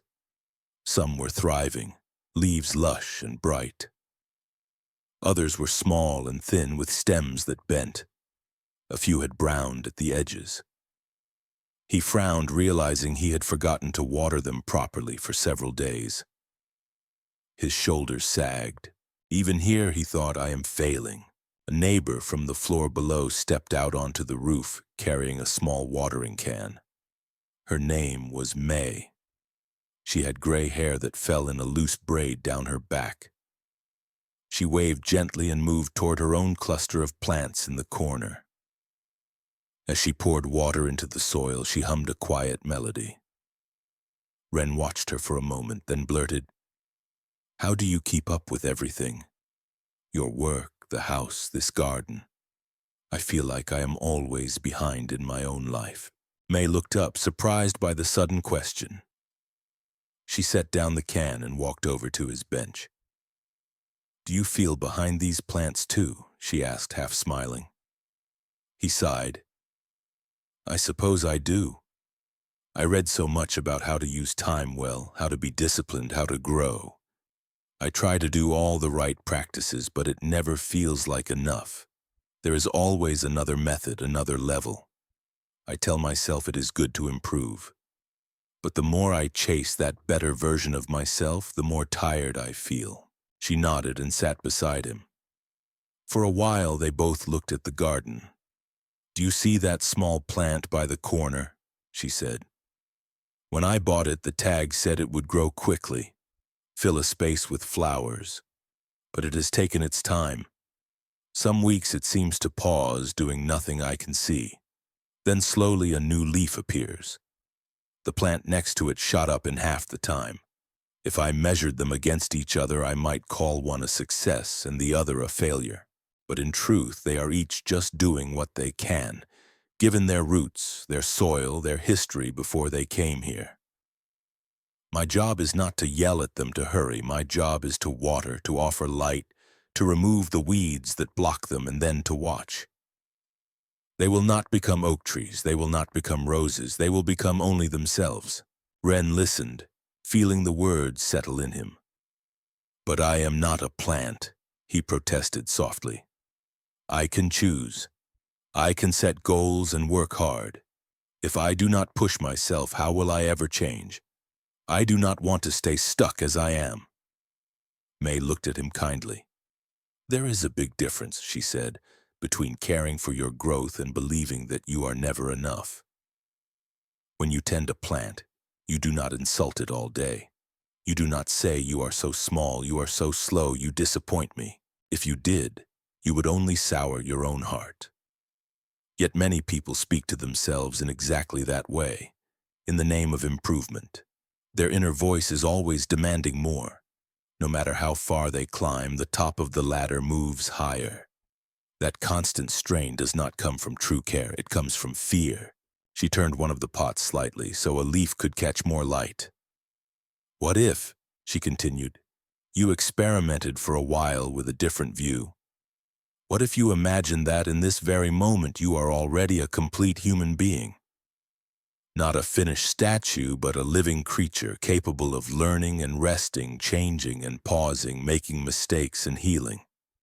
When you practice a new habit, you are not trying to become someone else far away. You are simply tending to this person here as they are, like watering a plant you already love. The energy feels different. It is softer, but it is not lazy. It comes from kindness, not from panic." Ren sat very still. The idea felt both strange and oddly relieving.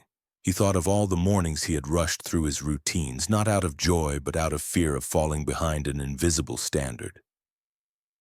He thought of the evenings when he had gone to bed feeling that the day had been wasted, even though he had worked, listened, tried, simply because he had not checked every box on his list. His body carried the weight of years of this inner pushing. He noticed, maybe for the first time, how tired his chest felt, as if he had been holding a breath for a long time. He looked at the sentence on his desk in his mind's eye. "Become the best version of yourself." The words had once inspired him. Now they seemed to shimmer and shift. What if the best version of myself is not a distant figure on a glass staircase, he thought. What if it is simply the version that is fully present in each moment, willing to be here, to feel, to act from clarity instead of fear? That kind of best is not reached by punishment. It grows naturally when I treat myself with the same patience I would offer a seedling. As you lie here, you might notice where a similar pressure lives in you. Perhaps you too carry phrases about becoming better, doing more, fixing everything that feels wrong inside. Those wishes can be noble. They show that you care about how you move through the world. Yet if they become a whip instead of a lamp, they turn your whole life into an endless staircase. Tonight, you are allowed to step off that stair for a while. You are allowed to rest in the simple fact that, in this breath, you are already enough to deserve kindness. Your worth is not a prize you must earn by constant effort. It is present in you the way wetness is present in water, the way warmth is present in fire. As this thought settles, your muscles may ease just a little. The part of you that has been braced to always try harder may loosen its grip. You do not have to abandon all growth. You simply remember that growth can happen from a place of acceptance. A tree does not become itself by hating its trunk. It grows by reaching toward light while remaining rooted in the soil that already holds it. In the same way, you can learn new ways of living while honoring the one who has carried you to this night. From this rooftop garden where the pressure to become someone else begins to soften, our journey will turn toward the quiet secret at the heart of many teachings. It is the simple, radical idea that there can be a sense of enough in the middle of an imperfect life, enough time, enough worth, enough being. In the next part of our time together, we will walk beside someone who spent years chasing more and more, only to discover in a small mountain village that a humble sense of enoughness could fill his days with a peace he had never found in all his striving. From the rooftop garden where Ren began to loosen the endless push to become someone else, our path now leads higher still into the quiet air of the mountains. As you rest here, your body supported by the bed and your breath moving at its own slow pace, you might imagine yourself climbing a winding path between tall trees. The city is far behind. The noise of traffic has faded into birdsong and wind. Each step takes you to a place where life is smaller on the outside but strangely larger on the inside. In a distant time, there was a merchant named Daiichi.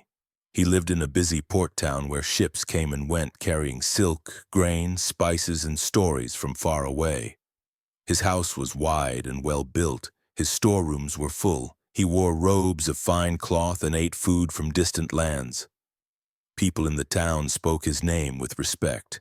They said he had a sharp eye for opportunity and a mind that never slept. In many ways, this was true. While others rested, he checked his ledgers. While others sat by the water watching the moon, he thought of new deals.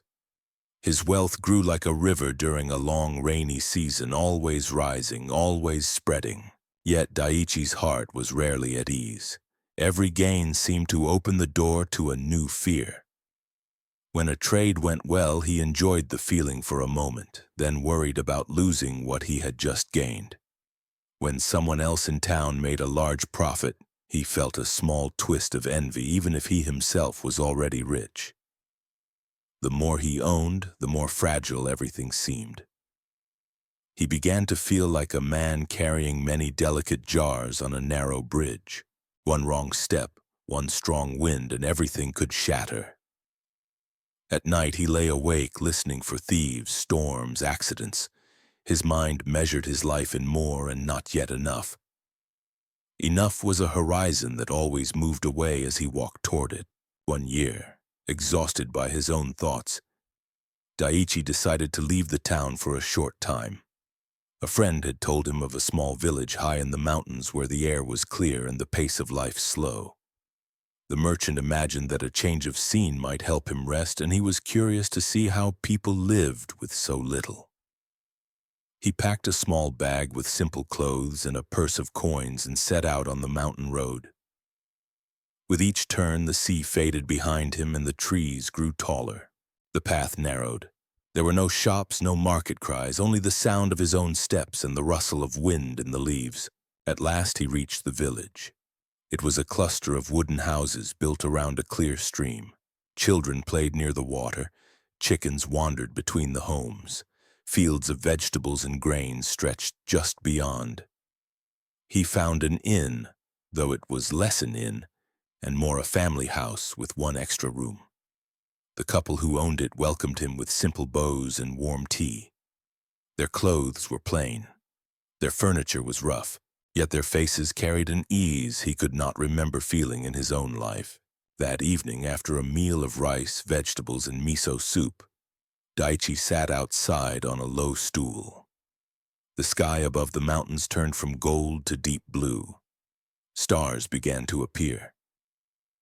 He watched as the innkeeper, a man named Kenta, poured water on the small vegetable patch beside the house.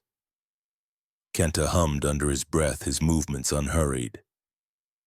The merchant, who was used to every task being driven by a goal, felt a strange mix of impatience and curiosity. Finally he spoke.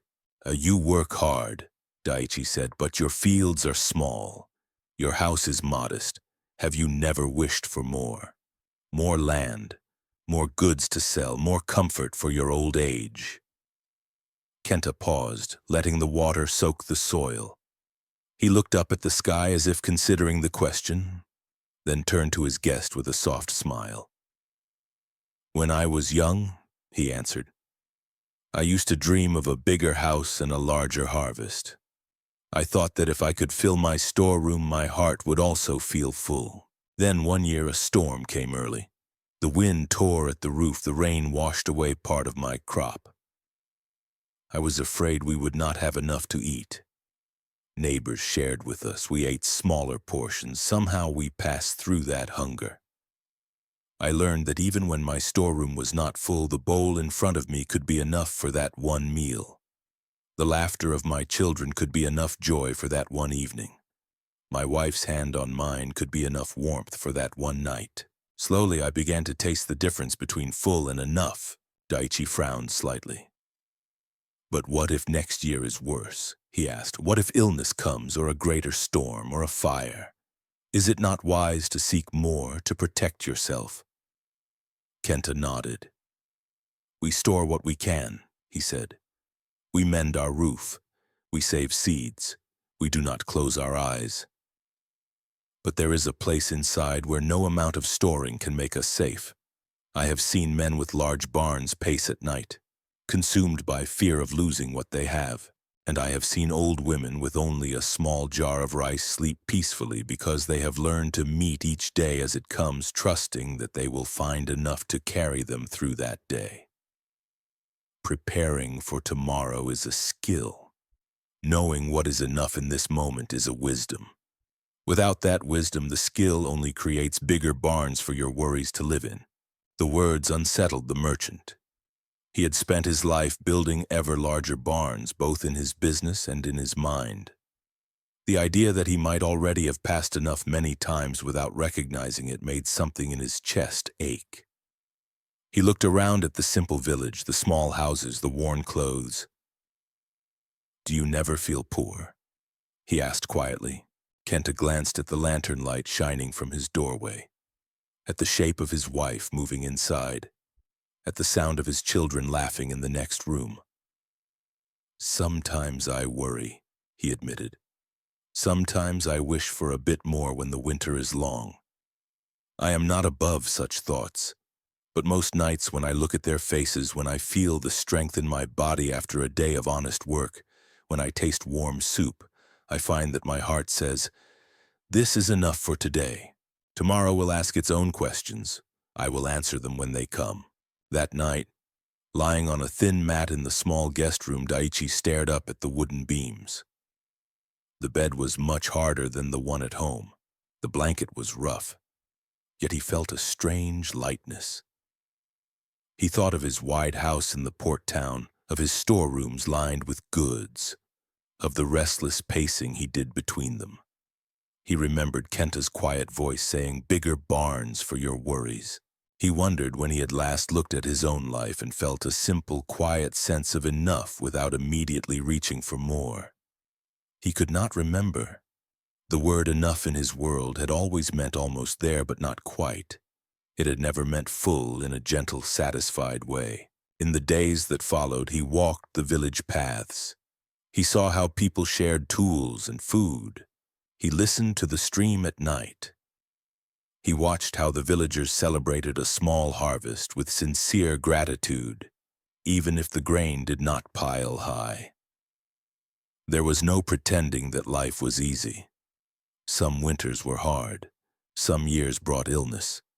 But he saw that the people were not measuring every day against some distant perfect future. They were meeting each day as a complete day with its own integrity. When it brought joy, they received it fully. When it brought difficulty, they worked together and rested when they could. Their sense of enough was not built on having everything they wanted. It was built on noticing what they already had and letting themselves feel its value. As you lie here, you may sense how often your own mind says, "I will rest when I have done more. I will feel worthy when I have achieved more.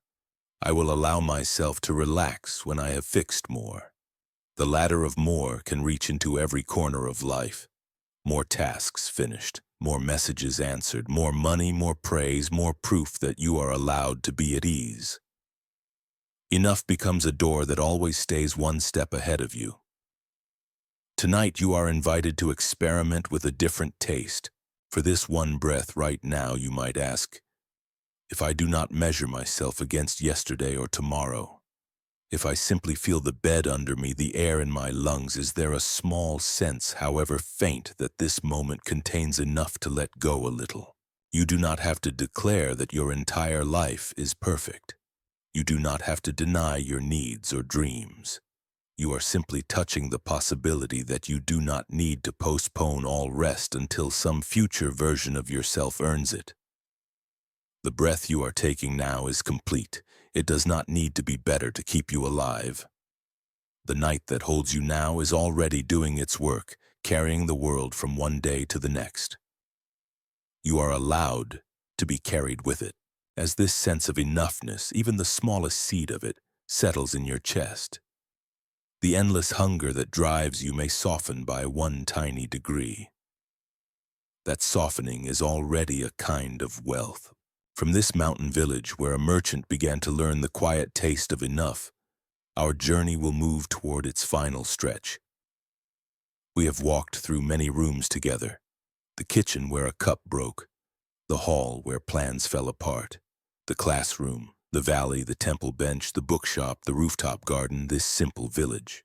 In the next part of our time together, we will gather these threads into one gentle tapestry, returning again and again to the simple anchor of your breath, until all the stories of the day and of your life can fade into the background, leaving you free to rest in a deep, uncomplicated sleep. From the mountain village where Daiichi first tasted the gentle feeling of enough, our journey begins to fold back toward the place where you are lying now. You have walked through many inner landscapes tonight, a kitchen where a cup broke and a young novice trembled, a monastery whose carefully written schedule was washed by the tide of unexpected guests, a classroom where ink wavered on white paper and a teacher reminded a student that her worth was not measured in comparison, a valley where two brothers carried anger like hidden fire until they grew tired enough to put it down, a dusty road where a farmer learned to return from the restless pull of tomorrow, a quiet shop by the sea where a former teacher slowly made peace with yesterday, a rooftop garden where the pressure to become someone else softened into a kinder way of growing, a mountain village where a merchant discovered that enough was not a distant treasure but a taste available in each present breath.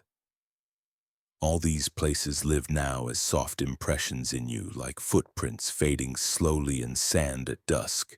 You do not need to hold them clearly. The stories have done their work simply by passing through. As you rest here, notice how it feels to know that so many different lives have wrestled with the same knots that sometimes tighten in your own chest. Haru held a cup that could not last.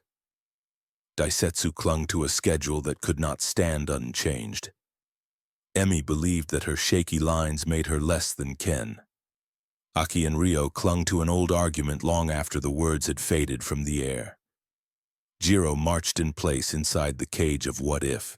Aya dwelt in rooms of echoes that told her life had ended when a door closed. Ren chased a gleaming image of a better self up an endless staircase.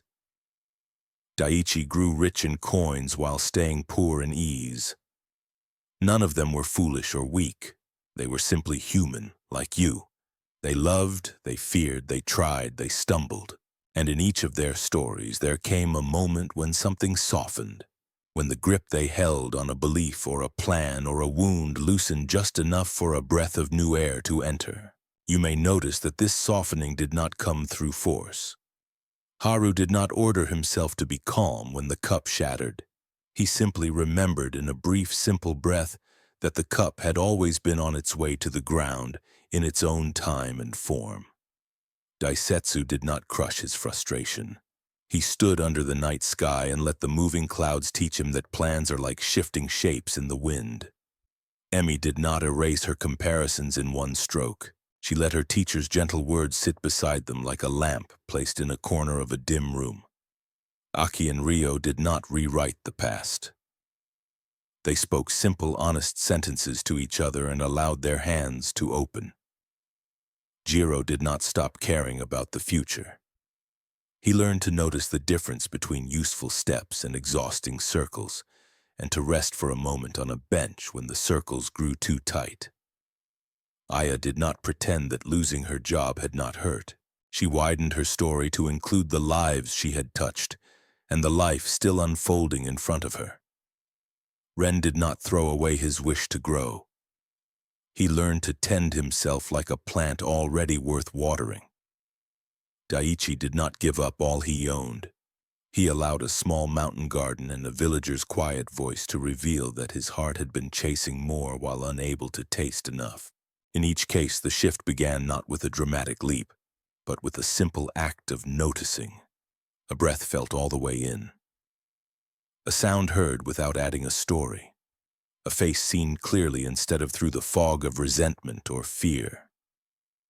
Tonight, as you lie here, you are invited to let that same kind of noticing unfold in you without effort, as naturally as the night turns toward dawn. Notice the weight of your body supported by the bed.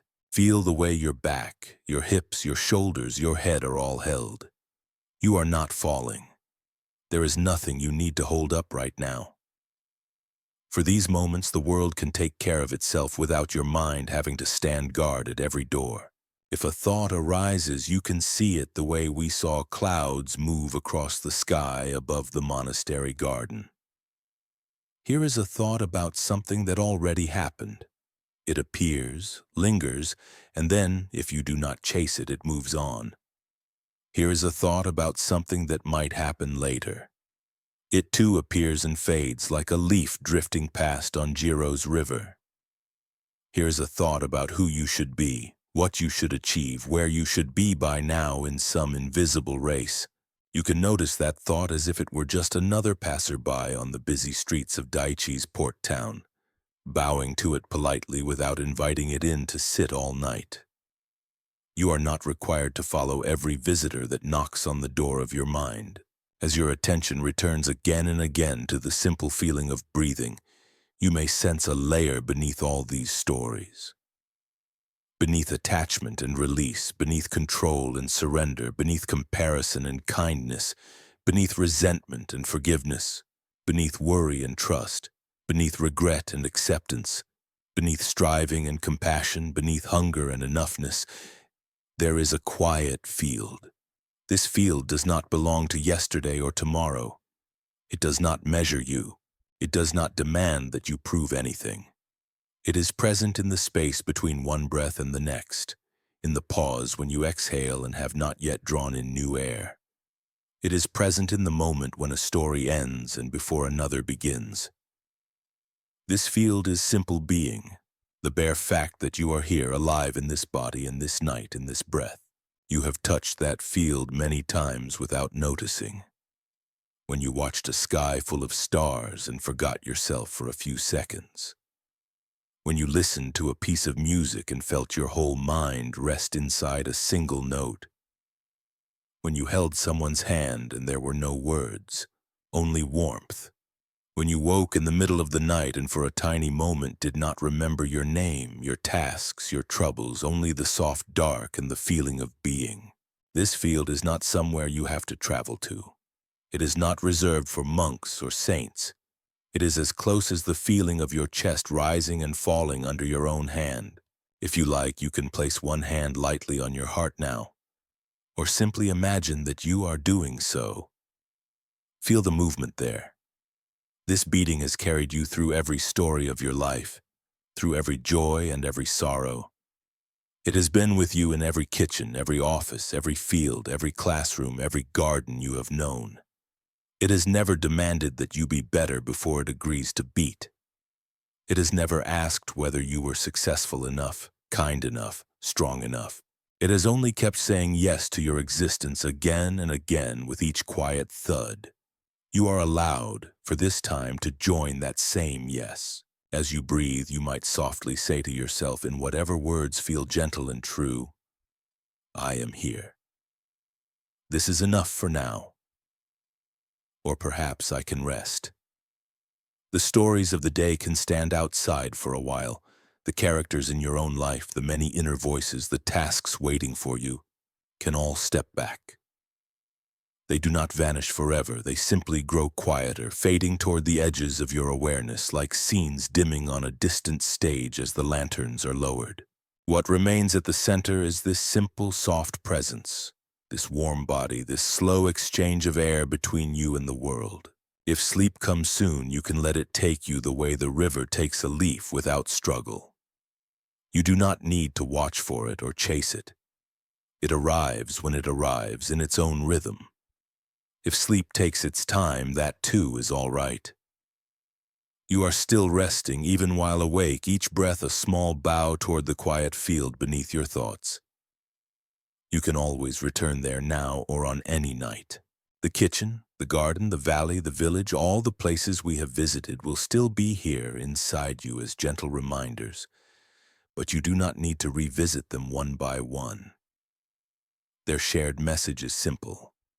You are not alone in your struggles, and you are not required to carry them without pause. For now, there is nothing you must fix, nothing you must become, no plan you need to defend, no race you need to win, no old argument you must replay, no future disaster you must live through ahead of time, no past scene you must rewrite, no perfect self you must catch up to. There is only this breath, this bed, this night, and the small, steady miracle that you are here to feel them. Let your body grow heavier, your thoughts softer, your breath slower as you sink like a stone through clear water into the deep, peaceful rest that has been waiting beneath your stories all along. From the quiet field beneath all your stories where we paused in the last part, our path continues not outward now, but inward. We are not going to new villages or classrooms or kitchens. Instead, we are walking through the landscape you always carry with you, the one that has listened to every thought and feeling without a single word. This landscape is your own body. As you lie here, supported by the bed, covered by the blanket, or touched by the air of the room, this body is the silent companion that has been with you in every scene of your life, even when your mind has been far away in yesterday or tomorrow. Think of Haru in the kitchen when the cup broke, or Jiro on the bench by the temple garden, or Aya in the bookshop with a candle and a page. In each of their turning points, there was a moment when they came back to something very simple. A breath, the feeling of the floor under their feet, the texture of the bench under their hands. When the mind is tangled, the body can be a doorway back to a wider, calmer space. Tonight, as you drift deeper towards sleep, you can walk through that doorway slowly and gently, like someone returning to a familiar house after being away for a long time. Begin with the simple fact that you are lying down. You do not need to move to notice this. Just let your attention, soft and curious, travel down through the air of your thoughts until it meets the weight of your head resting on the pillow. Feel how the pillow gives way just enough to hold you. There is a subtle warmth where your skin meets the fabric. The muscles of your face do not have to perform now. There is no expression you need to wear, no impression you need to make. Around your eyes, notice if there is any tightness, as if you have been squinting at the day. You can invite those small muscles to melt, the way a thin layer of frost softens under the first touch of the sun. Your forehead can grow smooth. Your jaw can unclench, teeth resting without pressing against each other. Let this gentle wave of attention move down to your neck and throat. These parts of you have carried so many unsaid words, so many swallowed thoughts, so many yes and no that could not be voiced. You do not have to think about any of that now. Just feel the way the air passes through your throat when you breathe, in and out, a quiet wind through a soft valley. If there is any stiffness there, you can imagine your breath flowing around it, not forcing it away, just surrounding it with warmth and space. Your shoulders, too, have carried a great deal. They have lifted bags, held onto rails, embraced people, borne invisible weights of duty and expectation. Many of those weights were never truly yours, yet your shoulders tried to hold them anyway. As you notice them now, see if you can allow them to sink a little deeper into the bed. You are not responsible for holding up the sky. You are not responsible in this moment for solving every problem. The world is still turning outside your room. It will keep turning without your shoulders being braced. Let them drop by the smallest amount. Even that tiny release is like loosening the first knot in a long rope. This soft awareness can drift down into your arms. Feel the upper arms, the elbows, the forearms, the wrists, all the way down into the palms of your hands and the tips of your fingers. These hands have done so much. They have typed and cooked, written and washed, comforted and worked. They have reached out and held back, opened and closed. You might notice if they are curled or tense. Without needing to move them much, you can imagine them opening slightly. Like the way Aki and Rio's hands opened when they finally put down the old coal they had been carrying. You do not have to drop anything you are not ready to drop. Just feel how it would be if your hands did not have to grasp anything right now. Empty hands can rest more deeply. From the hands, let your awareness move back up into your chest. Feel the rise and fall there. Each breath is like a small wave washing up on a quiet shore, then receding again. There is no need to make it deeper or slower. The body knows how to breathe. You are just noticing, like watching the rhythm of the sea at night. Inside that chest is the heart that has beaten through every scene of your life. You do not need to picture it or analyze it. Just know that it is there, working for you without demand. If there is any heaviness here, any ache from joys and losses, you can imagine that the breath passes by it with kindness. The way someone walking down a path might pause to touch an old tree trunk with gentle fingers before moving on. Nothing needs to be fixed. Everything can be included. Now, gently, let attention drift down into your back. The upper back, broad or narrow, has often been the place where tension knots itself. If there are tight bands there, you do not need to fight them. Imagine instead that they are ropes over a warm beam, slowly slackening as the beam gently lowers toward the ground. The middle back, the lower back, all pressed against the bed, can feel the support beneath them. You are allowed to be supported. You are allowed to lean into this support fully. There is no test to pass first. Move now to your belly. This part of you has felt every flutter of nerves, every twist of worry, every deep laugh that shook your whole body. Without judging its shape or size, just feel it as it rises a little with each breath, then falls. Notice any tightness there, like a fist that has forgotten how to open. See if the breath can reach it, not to pry it apart, but to sit beside it. When Jiro sat on the bench and listened to his own breathing, he began to see that he did not have to live all his future fears at once. Your belly can hear that same message through the soft movement of air. Right now, in this room, in this second, you are safe enough to take this breath. That is all you need to know. Let awareness drift down into your hips and pelvis. The strong base that has carried you through days of walking, sitting, lifting, bending. These areas often hold old emotions, old efforts to stay upright in hard times. Feel how they rest now, surrendered to the mattress or surface beneath you. There is nothing you need to stand up for at this moment. The ground is not going anywhere. You can imagine the bed as the earth itself, solid and steady, rising up to meet you and hold you. From there, notice your thighs, knees, calves, ankles, all the way to your feet. These legs have taken you to work and home, into forests and streets, upstairs and down again. They have carried you away from danger and toward people you love. Most days you may not thank them. Now, without words, let your attention be a kind of gratitude. Feel the weight of your legs sinking down. Notice if your feet are cool or warm, relaxed or still clenched as if they are ready to run. You can tell them silently that there is nowhere they need to go right now. They can rest. Like villagers at the end of a long day's harvest, they can sit by the inner fire of your body and simply be tired without needing to do anything about it. When you have gently visited these different regions, you might sense your whole body at once, as if you were looking at a map not in pieces, but as a single landscape. From the top of your head to the tips of your toes, there is a field of warmth, weight, and quiet movement. This is the house you were born into. This is the temple that has always gone with you, even when you did not feel at home in it. You are not a mind floating alone. You are this body, this breath, this steady beating in your chest. If thoughts appear as you rest with this sense of wholeness, they can come and go like people passing outside a window. You are inside now, in a safe, dimly lit room, watching the flicker of your own breathing. The stories of Haru, Daisetsu, Emi, Aki, and Ryo, Jiro, Aya, Ren, Daichi, all wander quietly through the night outside.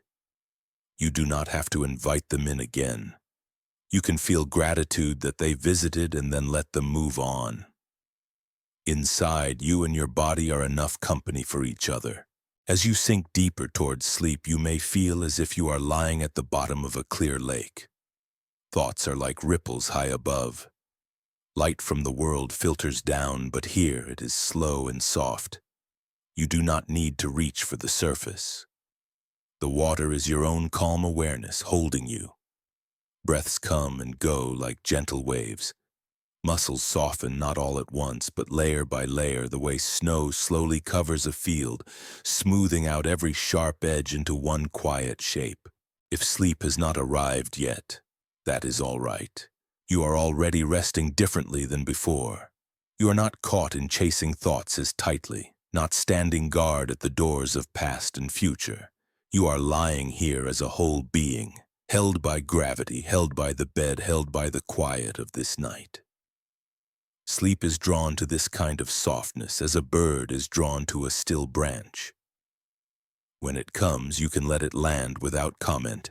If it takes more time, you can remain here in this gentle awareness of your body, knowing that even wakeful rest can nourish you.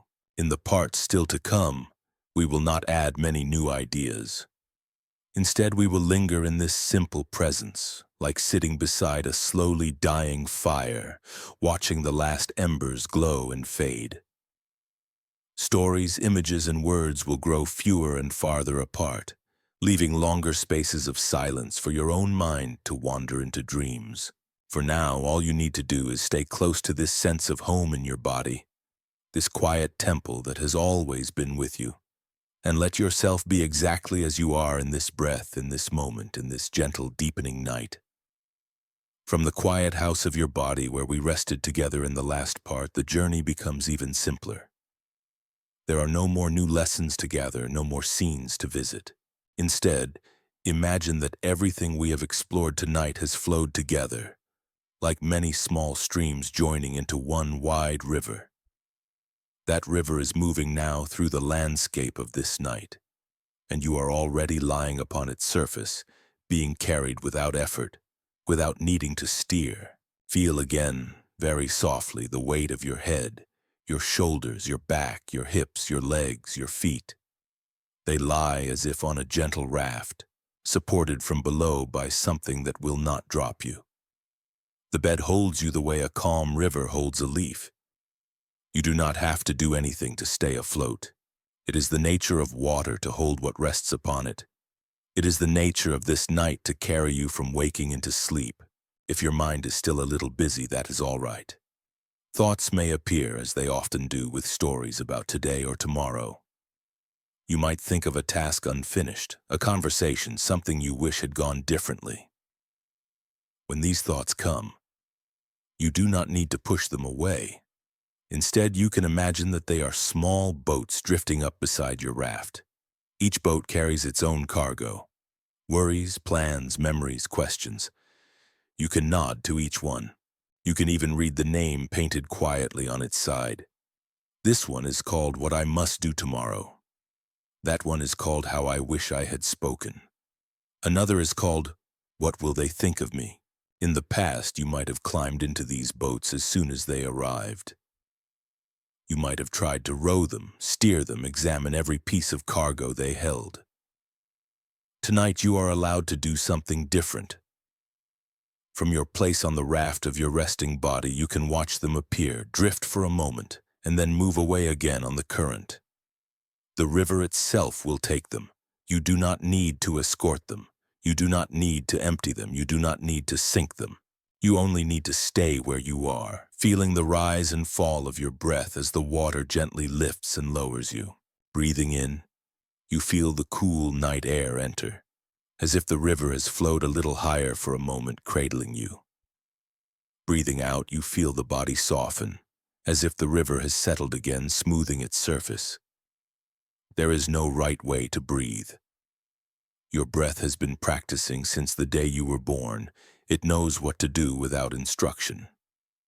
When you notice it, you are simply joining a rhythm that has been playing quietly in the background all along.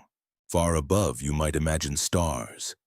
They hang in the sky like small lanterns, distant and steady. The stories of Haru and Daisetsu, of Emi and Jiro and Aya and the others, are like those lanterns. They do not press down on you. They shine softly somewhere above the river, offering a gentle reminder that countless lives have moved through nights like this. Some of them lay awake for a time. Some of them slept quickly. Some of them worried, forgave, hoped, and let go. All of them were carried by nights and days they did not control. You are part of that same great movement now. You are not outside it. You are not forgotten. If you listen closely, you might sense an inner sound, not with your ears, but with a deeper kind of hearing. It is the hum of your own life continuing. Blood moving through vessels, air moving through lungs. The quiet work of organs that ask nothing from you except that you let them do their work. They do not sit in judgment. They do not demand that you be different before they agree to function. They accept you as you are right now, tangled thoughts and all, and keep going. You can let yourself match that acceptance, even for one simple breath. From time to time, the mind might ask, "Am I asleep yet?" This question is like a hand reaching into the water, testing, measuring. You can smile at this impulse. It comes from the part of you that wants to be in charge, even of resting. It thinks, if I can monitor sleep, I can make sure it happens correctly. Tonight, you can give this part of you a little bow of gratitude and then invite it to set down its duty. You might say silently, "You have done enough for today. You have tried to protect me all day. Now you can rest as well." You do not have to watch over this process. The river knows how to flow without a supervisor. If sleep comes in waves, light at first, then deeper, you can let yourself sink the way a stone sinks gently through clear water, layer by layer.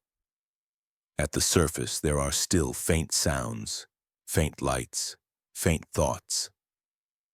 A little lower, things blur at the edges. Images begin to soften and blend. Lower still, light becomes dim and kind. The body feels heavy in a pleasant way, as if someone has placed a warm, thick blanket over every muscle. There is no need to hurry this sinking. Even floating near the surface is still part of being held. Perhaps as you drift, an image rises on its own, like a dream already beginning. You might find yourself walking again in Haru's kitchen, hearing the soft clink of cups, smelling steam. You might see Jiro's river, Aya's bookshop, Ren's rooftop garden, Daiichi's mountain village. If they appear, you do not need to control the scenes. Let them do what they wish. Let the characters move as they will. The mind, when relaxed, tells its own gentle stories to itself. They are not assignments. They are not lessons you must capture. They are just the play of a tired mind when it is finally allowed to loosen its grip on waking concerns. If no images come, if there is only darkness and the slow feeling of breathing, that is also perfect. The deepest rest often feels like nothing special. No great insights, no bright visions, only a sense of being held in quiet. A field at night does not try to be dramatic. It simply lies under the sky, letting dew gather on the grass. Your body can be that field now. Your thoughts can be like mist, thin and passing. Somewhere, far in the background of your awareness, the world continues. People are awake in other rooms, in other towns. Lights burn in windows. Conversations rise and fall. But here, in this small circle of space around your body, there is permission to step out of that flow for a while. You are like a traveler who has stepped off a busy road to lie down by a stream, trusting that the road will still be there when they return. You do not have to walk it every second. As the river of this night carries you, you might feel your limbs growing heavier, as if filled with warm sand. Your hands and feet drift farther from the center of your attention. Your face, your jaw, your eyes all grow softer. The line between one breath and the next blurs. Words begin to stretch and fade. The narrator in your mind, the one who keeps track of everything, grows quiet, as if they have finally put down their pen and closed their book. If you notice yourself slipping in and out of fragments of dream, that is a sign that the river has already taken you some distance. You do not need to swim back to check where you began. You can trust that some wiser current than your conscious planning is guiding you now. Like all the monks and farmers and teachers and merchants in our stories, you are part of a vast pattern of resting and waking, holding and letting go. In the parts that follow, if you choose to listen on another night, the words may grow even fewer, leaving more space, more quiet for your own inner scenes to unfold. For this moment in this part, it is enough to know that you are allowed to release your hold on the day. You are allowed to trust the river of sleep the way a leaf trusts the water under it. Whatever shape your thoughts take, whatever speed your breath moves at, you are being carried. There is nothing you need to fix. There is only this gentle drift, this slow, tender surrender to the pull of deeper rest, which has been here, patiently waiting for you since long before this day began. From the wide river that has been carrying you, we drift now into a part of the night where even words begin to grow sleepy. You are still lying just as you were, the same body, the same bed, the same room. Nothing dramatic has changed. Yet you may sense that something inside you has become looser, quieter, as if the knots of the day have been gently untied one by one. The stories have grown softer. The voices in your mind speak less loudly. You are no longer standing on a busy shore watching the water, wondering if it will hold you. You are out on the water now and the river is calm. Feel again how your body rests. The back of your head is cradled. The line of your spine is supported. Your shoulders lie as if they belong to the earth itself. Your arms rest by your sides or across your middle wherever they landed, and they do not need to move. Your legs stretch out heavy and warm like logs resting on the bank of a quiet stream. Gravity is doing its gentle work, drawing you down into safety, telling every part of you you can stop holding yourself up. The bed, the floor, the building, the ground, all of it is holding you instead. Around you, the room is dim or dark. Shapes are simple now. The outline of a wall, the suggestion of a ceiling, perhaps the faint shadow of a piece of furniture. You do not need to open your eyes to know they are there. You do not need to name them. They are like the trees on the hill above the river, watching in silence while you float past. You do not owe them anything. You do not have to impress them or explain yourself. This is one of the few moments in your day when nothing and no one is asking you for a single thing. Inside your chest, the breath continues, not as something to manage, but as something to rest upon. Each inhalation is like a quiet hand slipping under you, lifting you a little. Each exhalation is like that hand settling back down, letting you sink deeper. You might notice that the pauses at the top and bottom of the breath are growing longer, more relaxed. There is a moment after you breathe out when everything feels very still. No air going in, no air going out, just a soft hovering.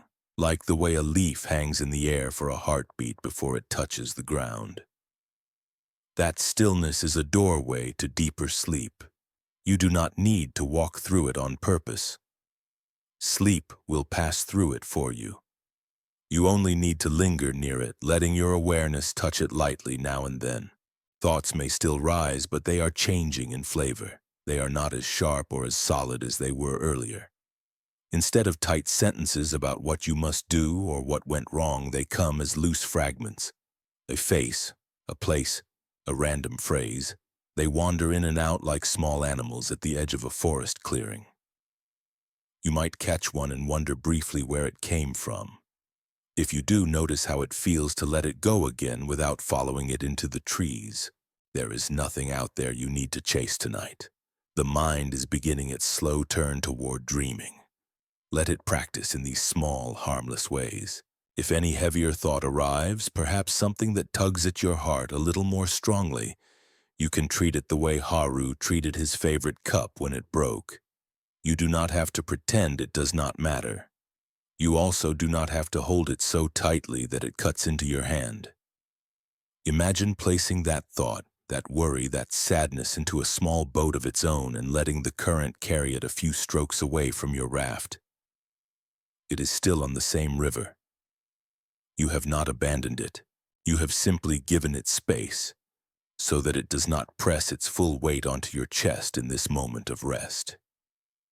You can always meet it again in the light of day, when your strength has been renewed by sleep.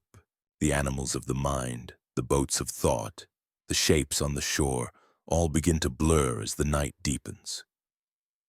What remains clear is the simple rhythm of the body. Breath moving, heart beating, muscles loosening. You might notice tiny signs of this loosening.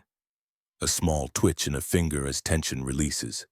A sigh that slips out without your planning it. The feeling that your hands and feet are farther away, as if your sense of yourself is shrinking gently toward the center, toward the warm core of your body where awareness rests like a glowing coal in a banked fire. Around that core there is a vast, soft dark.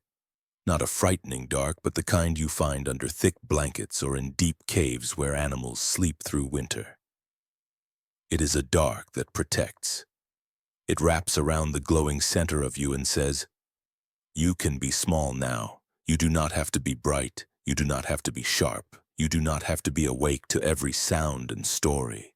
You can let your edges drift out into this darkness until you are no longer sure where your body ends and the night begins. If the mind wonders, where are the teachings now? Where is the guidance? You can answer it gently. The guidance has become very simple.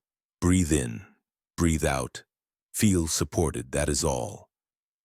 The monks, the farmers, the teachers, the merchants, all the characters who walked beside you have gone back to their own nights. They have lain down in their own beds, on mats, on straw, under roofs of tile or thatch or open sky. They have handed the work of the world back to the world for a few hours. You are doing the same. This too is part of the practice. Rest is not something separate from wisdom. It is one of the quiet forms that wisdom takes. If you notice the distant sound of life outside your room, perhaps a car, a voice, the wind, you can let those sounds blend with the inner sounds of your body. Together they form a kind of lullaby that does not need a melody. Just the simple repetition of motion and stillness, motion and stillness. You are one small listener among many, cradled in a world that, for all its noise and complexity, still knows how to be quiet at this hour.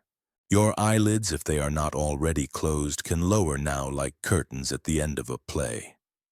The stage of the day has been busy. Many scenes have unfolded, emotions have risen and fallen, thoughts have argued and reached armistice. Now the lights dim. The actors step back into the shadows. The chairs in the empty hall sit in rows, silent. Only the night staff remains, sweeping gently through the aisles. Your awareness is like that quiet caretaker, moving softly through your inner theater, picking up a few leftover pieces, turning out the last lights. There is no rush. There is no audience to please. Everything can be done slowly, or not at all. At some point, even the caretaker goes home. Even this small part of you that is listening and noticing is allowed to clock out, hang up its keys, and let the building rest in darkness. As you approach that point, words will begin to lose their hold. You may still hear the sound of them, but their meaning will blur as if you are listening to a language you once knew well and now only understand in fragments. This is a good sign. It means the thinking mind is loosening its focus. You do not need to tighten it again. You can let sentences stretch, fade, and dissolve into the wider silence of the room. If only one thing remains clear, let it be the sense that you are safe enough to sleep. The day has ended. This night belongs to rest. You belong to this night. In a little while, there may be no more clear images of rivers or kitchens or mountains. There may be only the soft hum of your own life moving through you, and then, beneath even that, a depth where you are not watching, not guiding, not naming anything.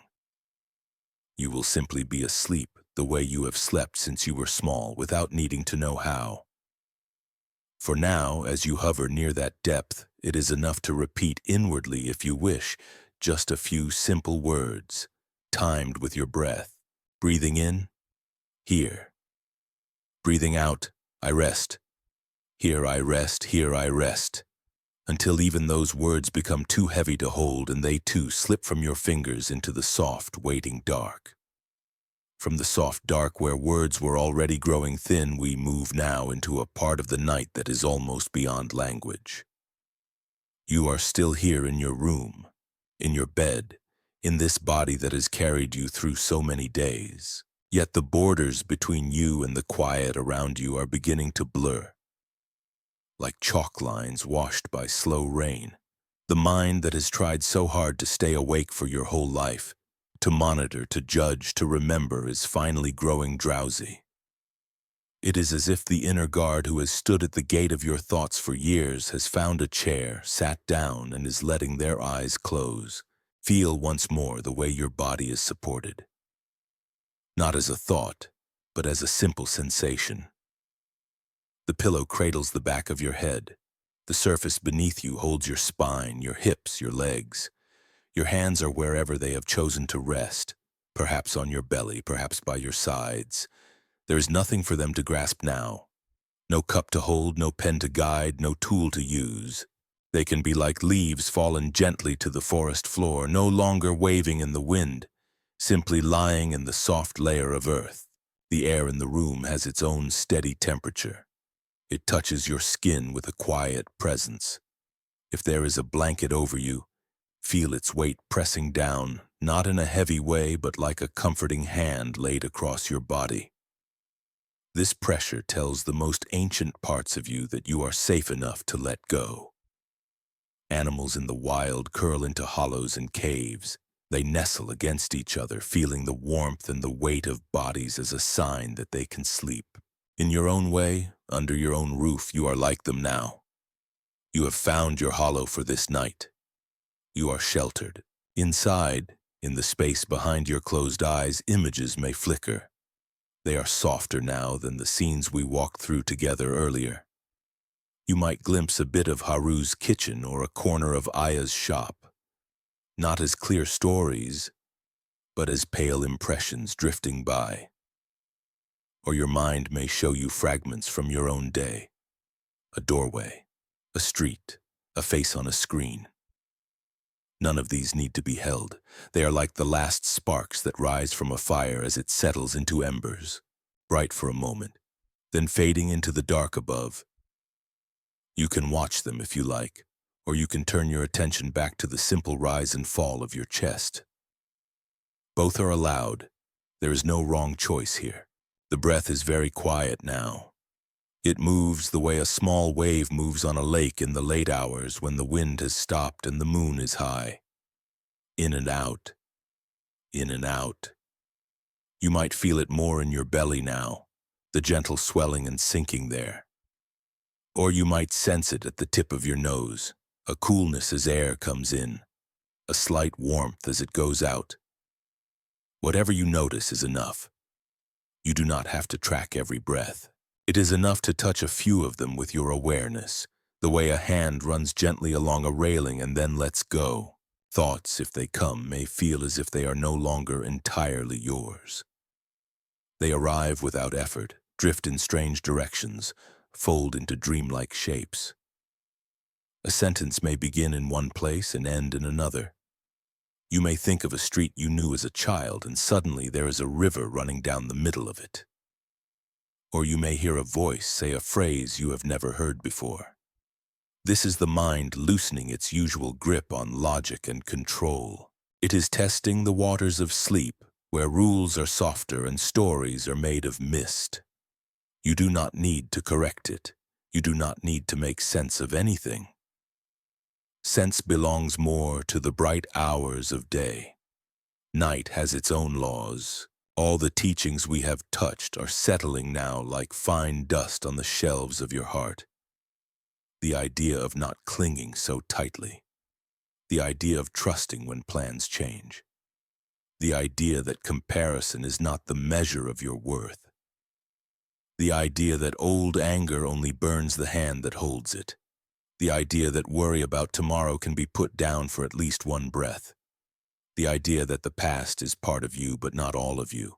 The idea that you are not a broken project to be fixed but a living being to be tended. The idea that enough can be tasted in small, ordinary moments. You do not need to recite any of these ideas now. You do not need to remember which story taught which lesson. They are all flowing together, sinking gently below the surface of your thinking.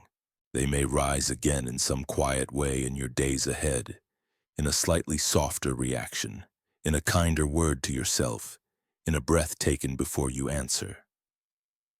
For now, they are like seeds resting under snow. The night around you is deeper now. Perhaps the sounds outside the window have grown fewer. Perhaps there is a hum in the distance or the occasional creak in the walls. These sounds are like distant bells in a monastery where others are also sleeping, also dreaming, also finding their way through their own inner landscapes. You are one sleeper among many. There is a strange comfort in this. Even if you feel alone, you are lying in a world where countless hearts are beating through this same stretch of darkness, each with its own worries, its own hopes, its own stories. Your rest adds to a quiet, invisible field of resting. The edges of your body may feel less defined now. If you bring your attention to your feet, you might find that they feel distant or blurred. Your hands may feel larger than they are, or smaller, or not clearly located.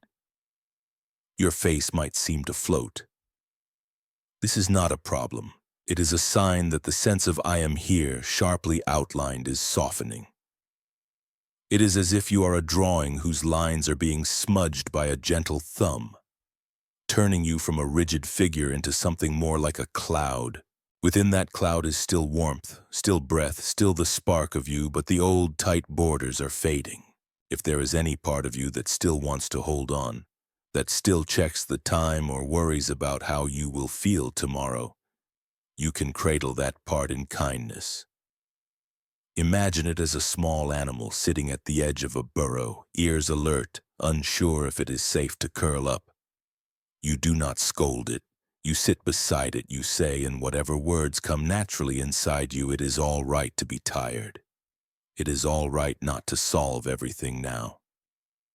You did enough for today. You did enough. Then you picture that small animal finally turning, stepping into the burrow, circling once and lying down. You do not force this image. You let it appear and fade. There is not much more to do. The stories have grown quiet. The teachings have settled. The body is heavy and relaxed.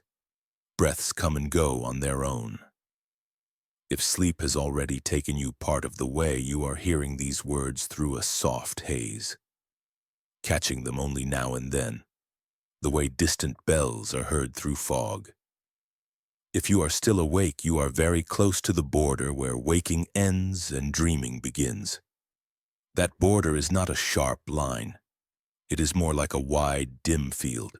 You are walking across it slowly, without effort, each breath a step, each pause between breaths a moment of standing still in the gentle dark. Soon even the part of you that listens will grow quiet. The mind will stop checking, will stop asking how much longer, will stop turning toward meaning. It will drift sideways into sleep, into its own flowing images and silent repairs, while the body sinks into the deepest rest it knows how to offer. You do not need to follow it.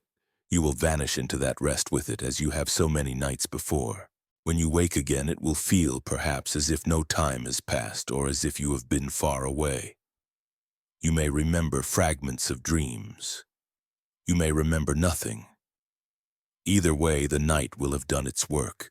For now, as you stand at the edge of that soft dark, as the last clear part of you grows heavy and dim, you can let go of even these words.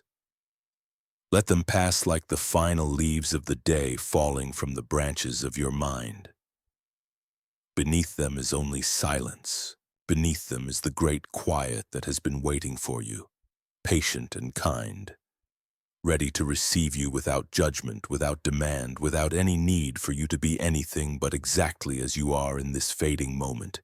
And then, gently, not even that, as you drift at last into deep healing sleep, now from this night without edges, where the borders of your thoughts and your body have grown so soft, we slip into almost complete quiet. You are no longer walking through scenes. You are no longer listening for lessons.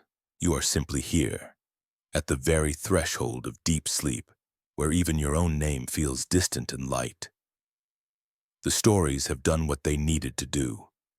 They have loosened knots, opened a little more space around old habits, and walked your mind gently down from its high, bright tower into this dark, peaceful valley.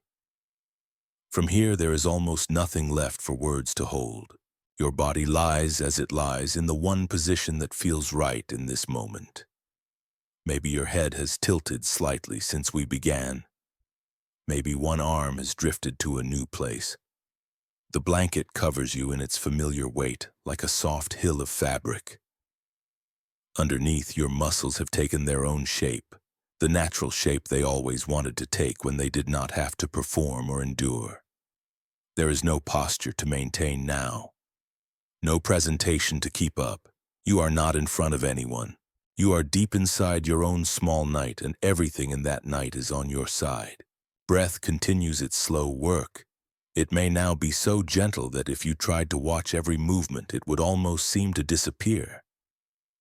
It is like a tide in the far distance, heard only as a faint rush and hush. You do not have to follow it closely. You only need to trust that it is there. Your body knows this rhythm better than any thought does. If your attention drifts away from it, that is fine. It means you are sinking deeper. You can always come back to it for a moment, like touching the railing as you walk down a dark staircase, then letting your hand fall again as your feet carry you the rest of the way.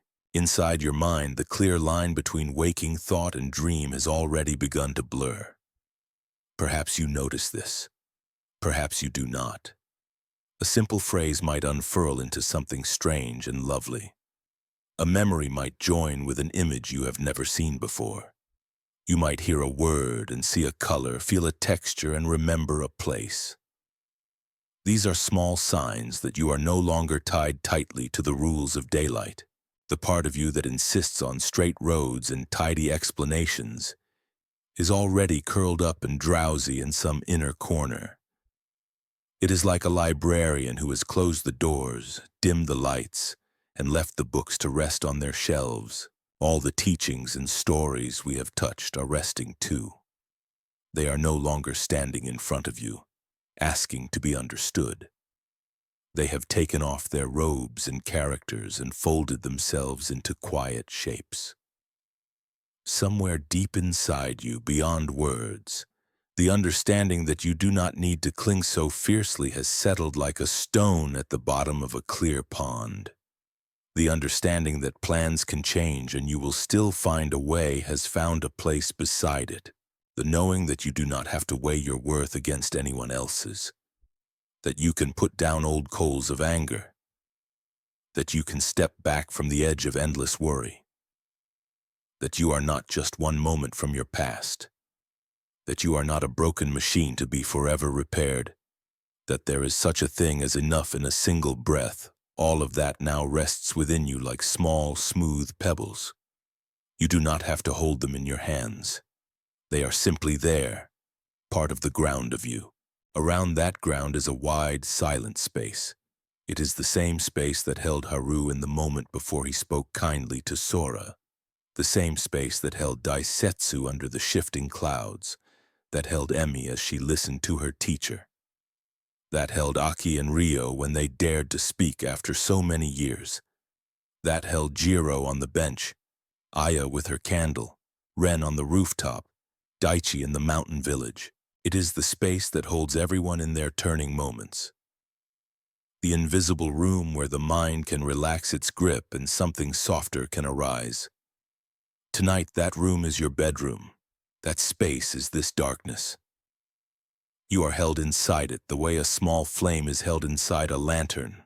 If there is any last thin thread of tension, any last small voice that still thinks it must stay awake to protect you, you can let the night itself answer it. The darkness around you is not empty. It is full of quiet watching, not watching in a judging way, watching in a steady, gentle way, the way the sea watches over a boat, the way a mountain watches over a valley. This silent watching does not need your effort. It does not need you to stay alert. It says to that small, worried voice, "Rest now. I will be here. The walls will still stand. The roof will still hold. The world will not fall apart if you sleep." You might feel how with that the last bits of effort in your body begin to melt. Your hands forget to stay ready. Your jaw forgets to clench. The space behind your eyes feels wide and empty like a night sky without clouds. Thought itself is growing thin. Even as you listen, some words may drift past without landing. They are like leaves touched by water, turning once, twice, then sinking out of sight. You do not need to catch them. Somewhere far away in your awareness, it may occur to you that you have finally arrived at a kind of still point. The day is utterly gone. Tomorrow has not yet begun. You are not replaying scenes or rehearsing new ones. You are not fixing or planning or measuring. You are simply here, a living presence wrapped in darkness and quiet, floating on breath. This is the heart of rest. This is what all the stories were leading you toward, even if they spoke of many different lives and places. They were leading you home to this simple, deep, wordless place. If sleep has already taken you, you are meeting these lines only as a faint murmur in the distance, if at all. If you are somehow still awake, then you are sitting very close to the door through which sleep will come. You do not have to open it. You do not have to knock. You only have to stand near it and grow a little more still. At some moment you will not notice. That door will open on its own, and you will slip through, leaving waking awareness on this side, like a coat hung carefully on a peg. There is nothing more to do now. No more places to go in your mind. No more wisdom to gather. No more effort to make. The river of the night knows its course. The silence that surrounds you knows how to watch over sleepers. Your body knows how to rest. Your heart knows how to beat. Your breath knows how to move. Trust in these quiet, ancient knowings that live beneath thought. Let them carry you. Let them hold you. Let them keep you safe in the soft dark until morning comes, and even that you do not have to plan. For now, you can release your hold on this day, on these words, on this very moment, and fall slowly and completely into the deep, healing sleep that has been waiting for you all along. From the silence that watches over you where we lingered in the last part, we drift now into a sense of being held not only by your bed, not only by your room, but by something much larger. You are still the same body in the same quiet space, yet if you let your awareness soften outward just a little, you might feel that your rest is part of a much wider resting. It is as if the whole world in its own way is breathing with you. Imagine without effort that you could rise gently above the place where you lie. Not your body, but a light, soft attention floating up like a thin mist. You see the shape of your own form on the bed, wrapped in blanket or touched by air, the slow rise and fall of your breath, the stillness of your limbs. Then the view widens. You see the building around you with its quiet rooms, some dark, some faintly lit. In some of those rooms, other bodies are also resting. Some are already deep in dreams. Some are hovering near sleep, like you. Some are awake but very still, looking at the dim light or listening to their own thoughts. All of them are carried by the same night, wrapped in the same invisible cloak of darkness. The view widens again. Now you see the streets outside, empty or almost empty, lines of lamps, trees along the sidewalks, small patches of grass, roofs like folded paper under the sky. Behind each window there is a story. A child sleeping with a toy in their arms. An old person shifting in their bed. Someone sitting quietly with a cup of tea, unable to sleep yet resting anyway. Someone just now lying down after a long shift. Each one is being held by gravity, by the ground, by the turning of the planet through space. None of them are separate from you in this moment. Though you do not know their names, your rest and theirs belong to the same great pause between one busy day and the next.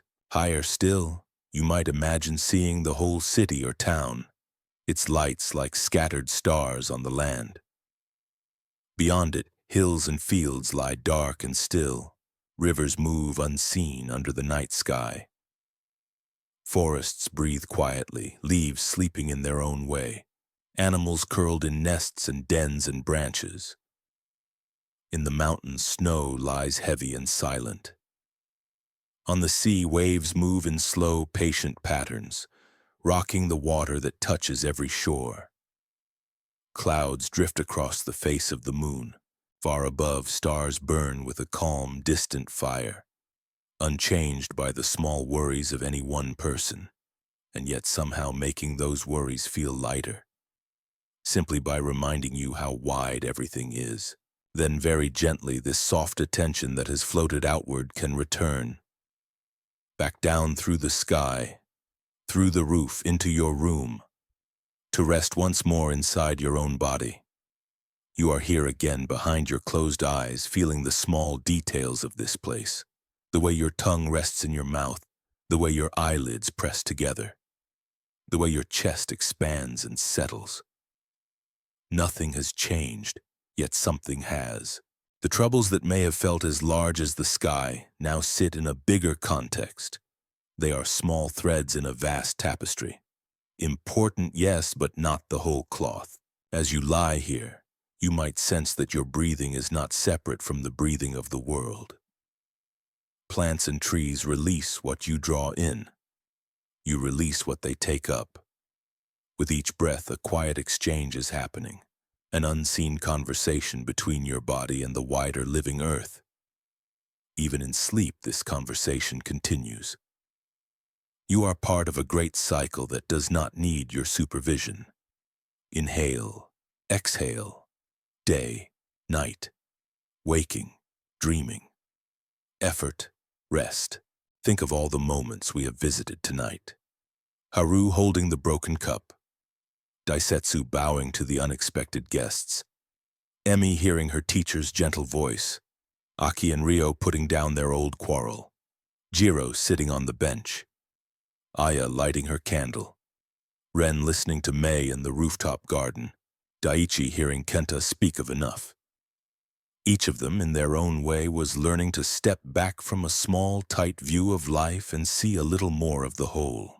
When they did, their shoulders dropped. Their breath deepened. Their hearts found a bit more space. You are doing the same now. You are allowing yourself to be one small, precious part of something vast, instead of believing you must carry everything alone.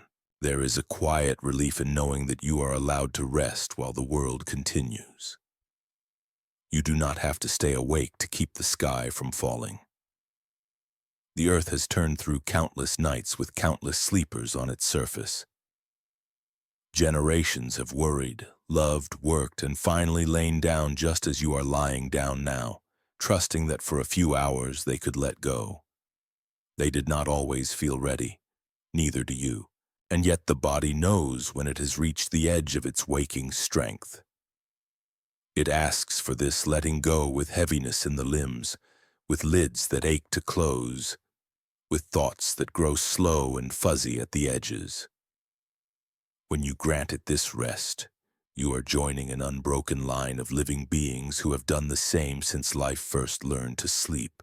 If any thought arises that says, "I have not done enough to deserve this," you can meet it with the calm, simple truth that rest is not a prize. Rest is a basic rhythm like the beating of the heart. You do not earn your heartbeat. You do not earn the air you breathe. In the same way, you do not have to earn every minute of sleep with perfect achievement.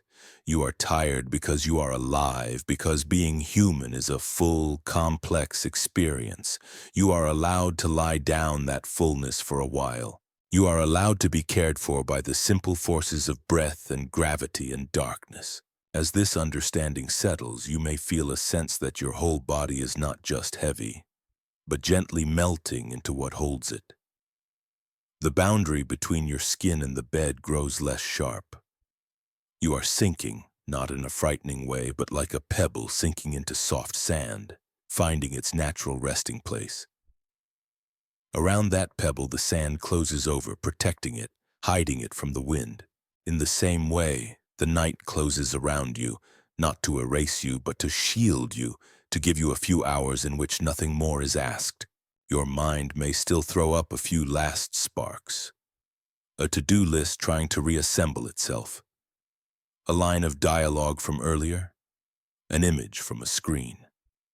You can let each one appear and then fade like tiny fish flickering in clear water. You are not their keeper tonight. You are the water itself, deep and cool, allowing movements on the surface while the depths remain calm.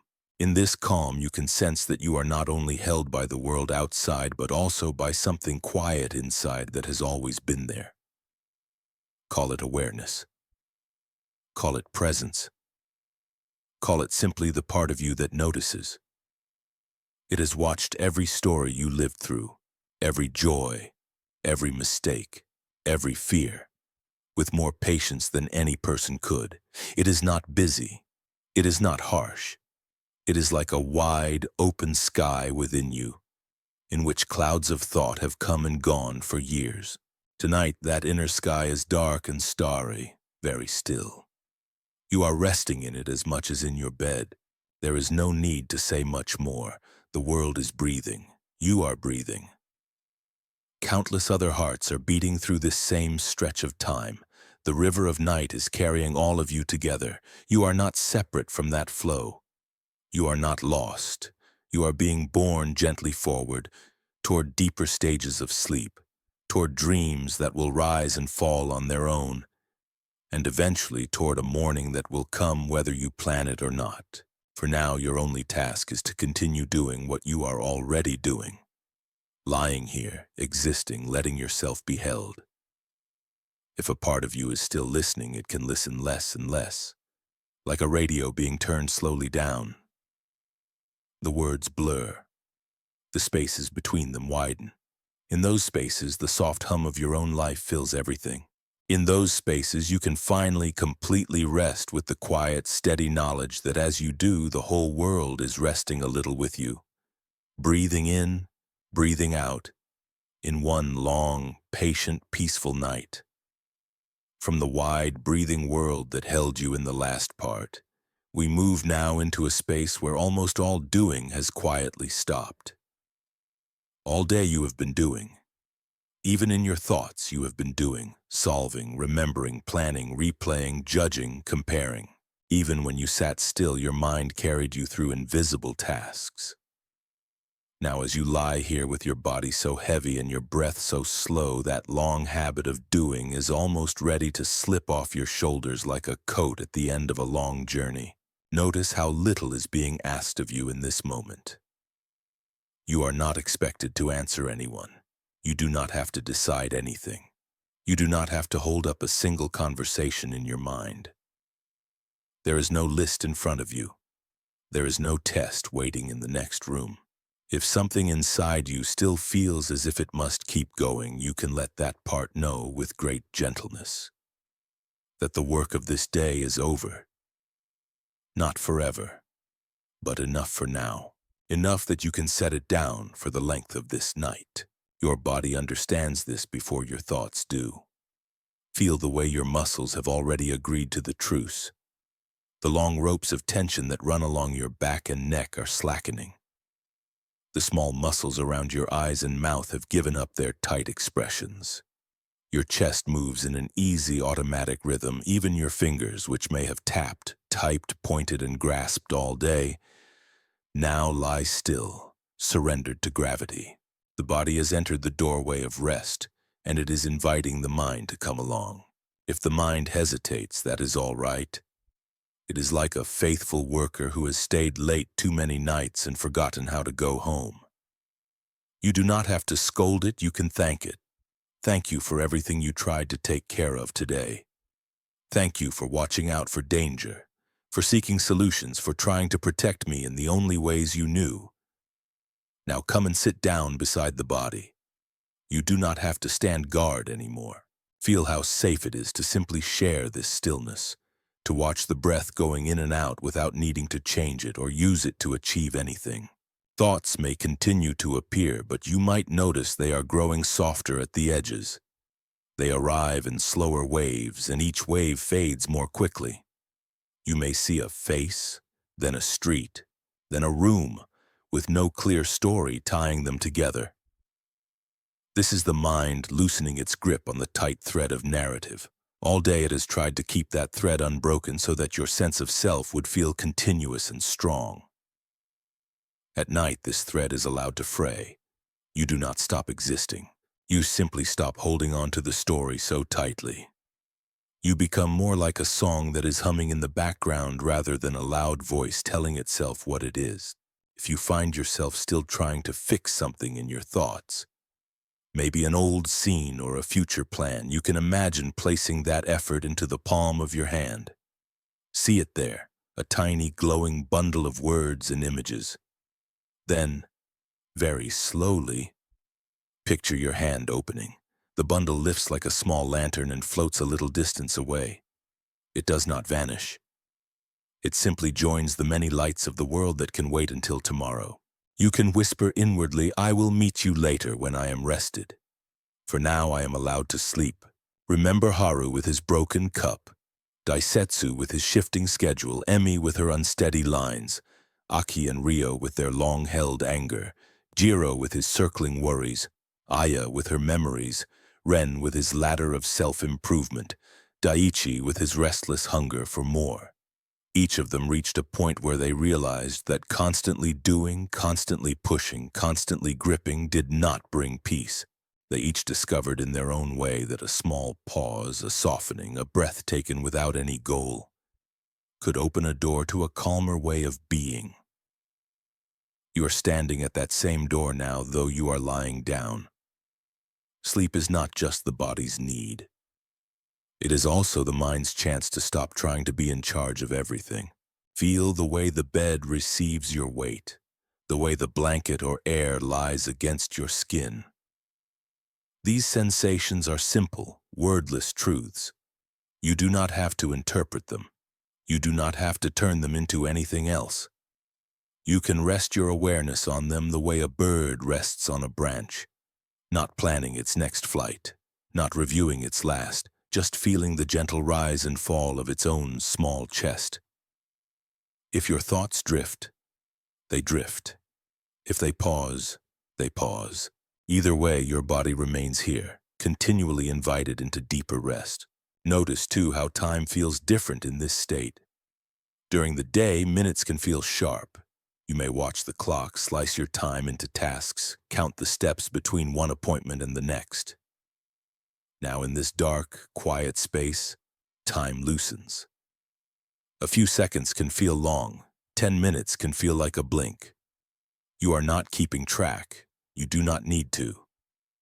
Night does not ask you to be efficient. It asks you to surrender. It asks you to trust that it knows how to pass whether you measure it or not. If at some point you become aware that you do not know whether you have been asleep or merely drifting, smile inwardly if you can. That confusion is a sign that you are in the soft borderland where doing gives way completely to being. You have stepped off the clear, lit road of waking consciousness and onto a misty path where the mind moves differently. You are already partway into dreamland, even if you still hear some faint trace of these words. You do not need to walk the rest of the path on purpose. It will carry you. You might imagine that all the roles you played today are hanging on hooks by the door of this night. The worker, the parent, the child, the friend, the partner, the one who must be strong, the one who must know what to do. They hang there quietly like coats and hats waiting for morning. You are not abandoning them. You are simply stepping out of them for a while, revealing the bare, simple person underneath who does not need a title or a task to exist. That one can lie here in the dark, breathing without any mask. That one does not have to impress anyone, not even themselves. As this image settles, perhaps you feel even heavier, more relaxed. The bed feels a little softer. The air feels a little warmer. The quiet around you feels thicker, more like a shelter than an empty space.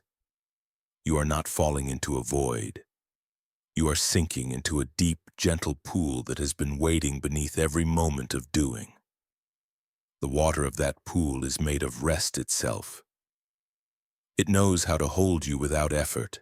Soon, if it has not happened already, there will be a moment you do not notice, when the last small watcher in your mind closes its eyes. The thin thread of listening will break. You will not be here as the one who observes. You will be elsewhere in dreams, in darkness, in that rich, private world where the body repairs itself and the mind clears what it can. You have arrived at the very edge of that moment now. There is nothing more to prepare, no more steps to take. You can let yourself tip as gently as a leaf tipping from a branch into whatever sleep has in store for you, trusting that you will be carried, held, and quietly renewed until morning light touches your life again. From the place where doing gently ended, where you stood at the very edge of sleep, we move now into a kind of rest that is so deep it almost disappears from your awareness. You are not being asked to follow complex ideas or remember any story. You are simply sinking, at your own natural pace, into the quiet center of this night. Even as these words reach you, they may already feel distant, like the last sounds heard while drifting off in a moving train. The landscape sliding by unseen as your eyes grow heavy. Your body lies exactly as it needs to. If it shifts now and then, that movement happens without your planning. A shoulder rolls, a knee bends, a hand turns palm up or palm down. These small changes are like the turning of stones on a riverbed, shaped by the steady flow of water. Your nervous system is doing its work, releasing what it can, finding the most comfortable position for muscles and bones. You do not have to help it. You do not have to decide anything. The wisdom of the body is older than any thought in your head. It knows how to take care of you in sleep. Breath is even softer now.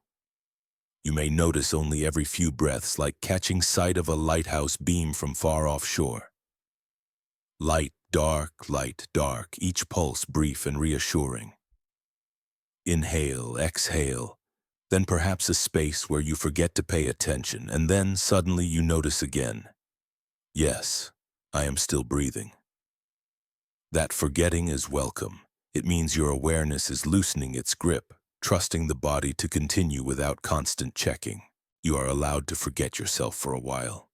That forgetting is not a loss. It is a kind of healing. Thoughts now are like thin threads drifting through water. They do not hold the weight they held during the day. You might find that an idea begins and then simply dissolves halfway through, the end of the sentence never arriving.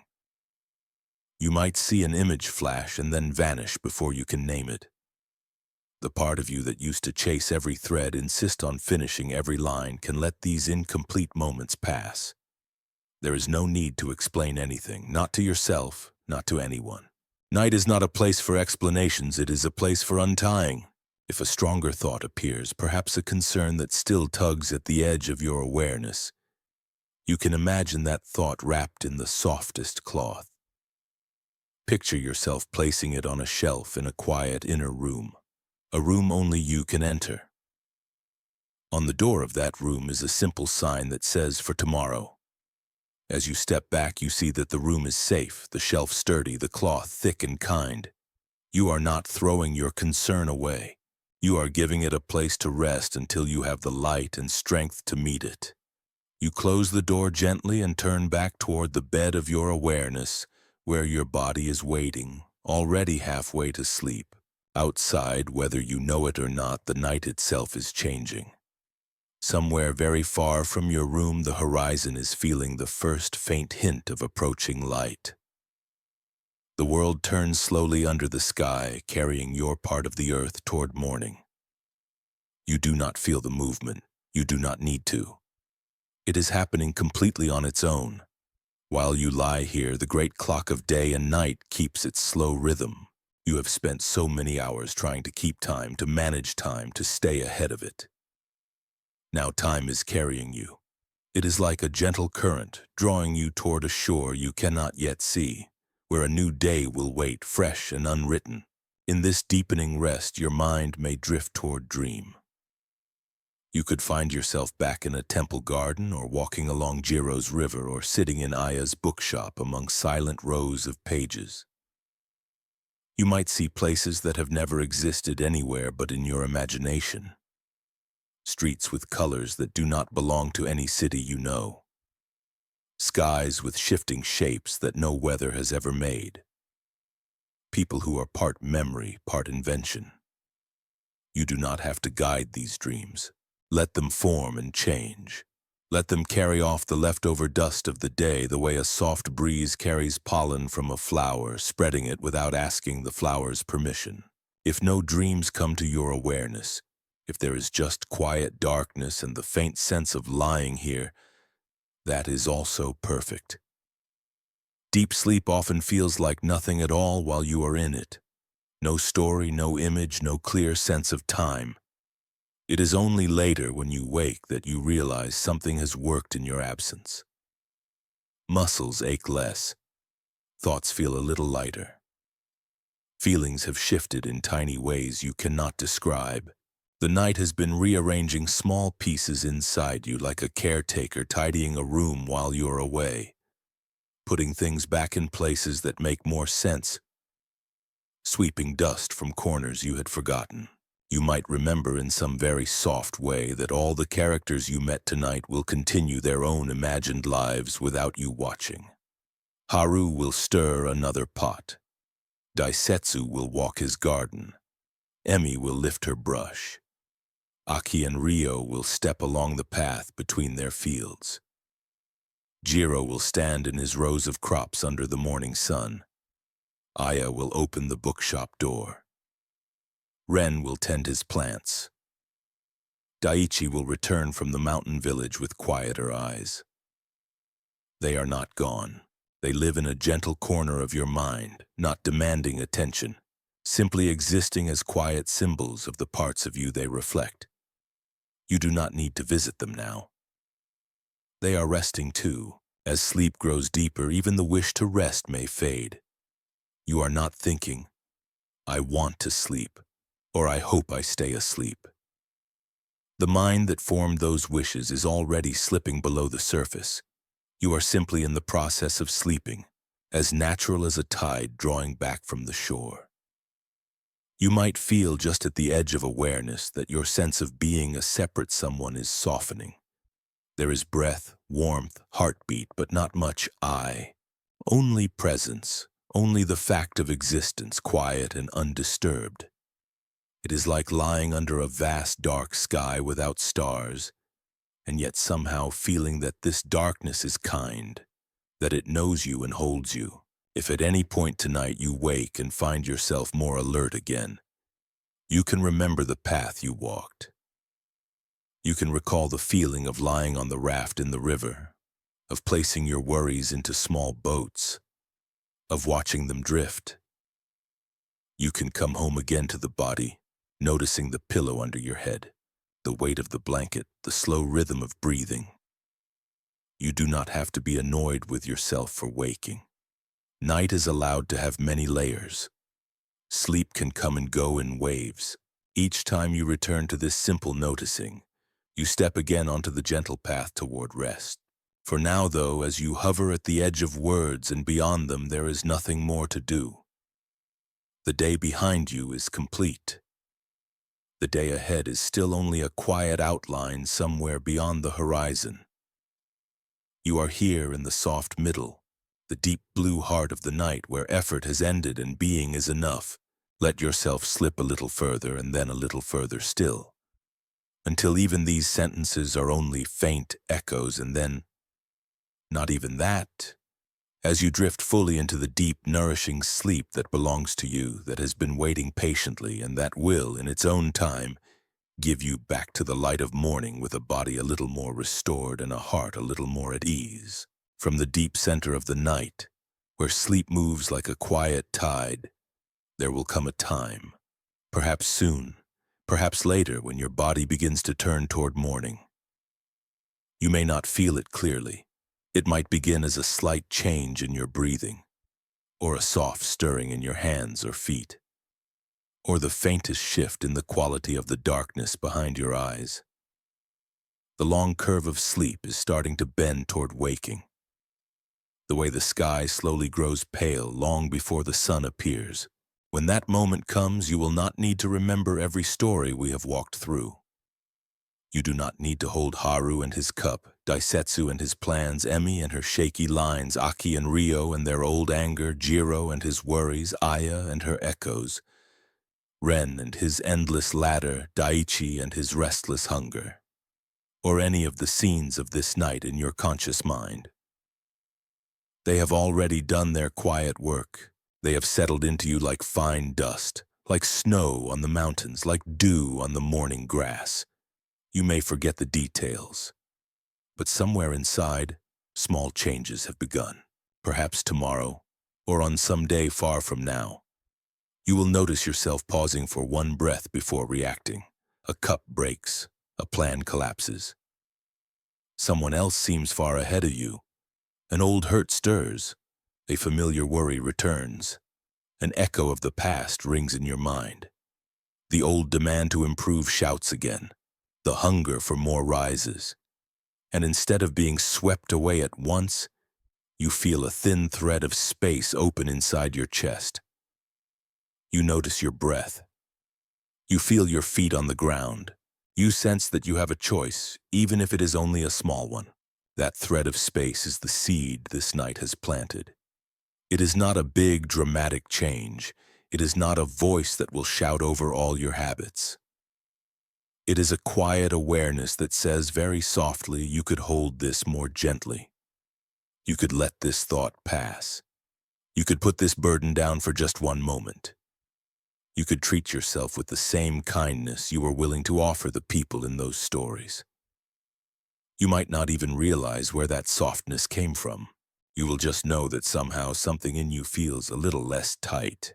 When the first light of morning does come, it will do what it always does. It will slip under curtains, around edges, through small gaps. It will touch walls and floors and the surface of your bed. It will rest on your face whether you wake quickly or slowly. When your eyes open, they may open into a day that looks almost the same as yesterday. The same room, the same tasks, the same people, the same challenges waiting. But you are not exactly the same. You have passed through a long, deep river of rest. Your body has done what it could to mend itself. Your mind has wandered through its own healing paths. The stories of this night have sat beside you as quiet companions. You do not have to rise with sudden energy. You do not have to declare that everything has changed. Step by step is enough. Sitting up slowly is enough. Placing your feet on the floor, feeling its steady support is enough. Taking 1 or 2 conscious breaths before reaching for your phone, your work, your duties is enough. Inhale, exhale. The same simple rhythm that rocked you towards sleep can guide you into the new day. As you move through that day, you might remember how Haru held his cup as already broken, and feel a little less afraid when something fragile in your own life cracks. You might remember how Daisetsu bowed to the change in his schedule, and feel a little less trapped when plans shift around you. You might remember Master June telling Emmy that her worth was not measured in comparison, and feel a little less pierced when the mind starts to rank you against others. You might remember Aki and Rio putting down their old fire, and feel a little more willing to loosen your grip on some long-held resentment. You might recall Jiro sitting on the bench, learning the difference between useful planning and exhausting circles, and you may catch yourself once or twice stepping off the wheel of what if and back into this moment. You might think of Aya with her candle, widening her story beyond the one painful chapter, and allow your own past to be part of you without defining all of you. You might think of Ren in the rooftop garden, and let your wish to grow come from kindness instead of fear. You might think of Daichi in the mountain village, and taste a small sense of enough in one simple meal, one quiet pause, one shared smile. All of this may happen without clear effort, not as a heavy project of self-improvement, but as a natural unfolding, the way a plant turns toward light without needing to think about the angle of the sun. One day, perhaps, you will notice that the voice inside that used to demand always harder, always more, has softened just a little. That too is the work of nights like this, where you allowed yourself to be held, where you trusted that it was safe to rest, where you let your mind listen to kinder stories than the ones it often tells on its own. Even if tomorrow brings noise, confusion, or difficulty, you can remember that the quiet field beneath your thoughts is still there. The same field we visited when we felt the pause between breaths. The same field that held all the characters in their turning moments. It does not vanish when the sun rises. It does not belong only to late hours. It is present whenever you remember to touch it, even for a second. When you close your eyes for a breath in the middle of a busy day, when you feel your feet on the ground, when you place a hand on your own chest, you are finding your way back to that field again. And when night comes again, as it always does, you can return more easily to this path. You will lie down. You will feel the weight of your body. You will hear the sounds around you grow softer. You might remember bits of these stories, or only the feeling they left you with. You can let your breath slow. You can let the day go. You can trust, perhaps a little more than before, that sleep will come in its own time if you give it space. For now, as this long journey of words and images and resting draws to a close, it is enough to know that you carry something forward. A small seed of gentler seeing. A slightly kinder way of meeting your own heart. A memory, faint but real, that you are allowed to rest, that you do not have to hold everything so tightly, that you are part of a much larger rhythm of holding on and letting go. When you wake, whenever that is, let yourself do so without hurry. Let the mind come back slowly, like a person walking from the edge of a forest into a clearing at dawn. Let your first thoughts be simple and soft. I am here. I am breathing. This is a new day. Then move into it at a pace that respects your own heart. And remember always that you can return to this deep, quiet place and to these gentle truths any night you need them, simply by closing your eyes, feeling your breath, and allowing yourself once again to rest.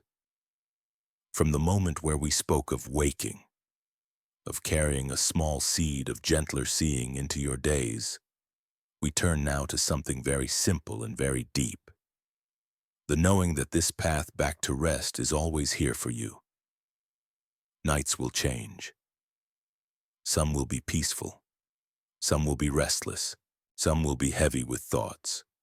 Some will pass almost unnoticed. But beneath all of them, the same quiet path remains. like a narrow trail in the forest that stays even when the weather shifts, even when leaves fall and grow again. You have walked that trail tonight without rushing, step by step, story by story, breath by breath. You began at the doorway of the inner temple, learning to settle into your body.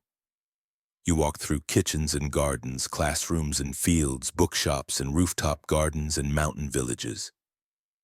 You watched people learn how to loosen their grip on cups, on plans, on judgments, on anger, on worry, on the past, on the idea of perfection, on hunger for more. You lay down in the quiet house of your body. You floated on the river of night. You drifted into the soft dark where the mind could finally let go of its heavy work. All of that was not a test. It was not a course with an exam at the end. It was more like sitting around a long, slow fire with friends, listening to stories that calm the heart, knowing that you do not have to remember every detail for them to leave a warmth in you. Some of those images may stay, others may fade. That is all right. What matters most is the feeling you reached when the words grew thin. The feeling of being held, of being allowed to rest, of being part of something larger than your individual worries. There may be nights ahead when you forget this. Nights when sleep feels far away, when your mind once again races through what if and if only and why did this happen and what will I do? In those moments you might feel discouraged, as if you have lost some progress, as if you are back at the beginning. But on this path there is no losing ground in that way. Every time you remember to come back to a single breath, you are already on the trail again. Every time you place a hand on your chest and feel the life moving there, you are already home. You can think of Haru in his kitchen whenever something small but cherished breaks. A plan, a habit, a possession, an image of yourself. You can remember that his peace did not come from forcing himself never to care. It came from seeing clearly that nothing is ever fully guaranteed, and that this truth can make each moment with what you love more precious, not less. You can let that thought soften the sting when life changes without asking your permission. You can think of Daisetsu whenever the shape of your day collapses. A meeting canceled, a surprise guest, a delay, a closed door. In those times, you can recall the old teacher standing under the moving clouds, realizing that the purpose of his life was not to defend a schedule, but to meet reality with as much wisdom as he could. You may not feel wise in such moments. You may feel annoyed or scared. Even so, you can take one breath that says, "This was not my plan, but it is what is here. How can I respond with some softness?" That one breath is already a step away from panic, a step toward trust. You can think of Emmy each time comparison rises. When you feel behind others, less than others, unseen or unremarkable. You can remember the way her teacher looked at her lines and saw not better or worse, but a journey of courage. You can choose to view your own life that way, as a set of strokes on a page that show not how you rank against anyone else, but how bravely you have kept showing up even when your hand trembled.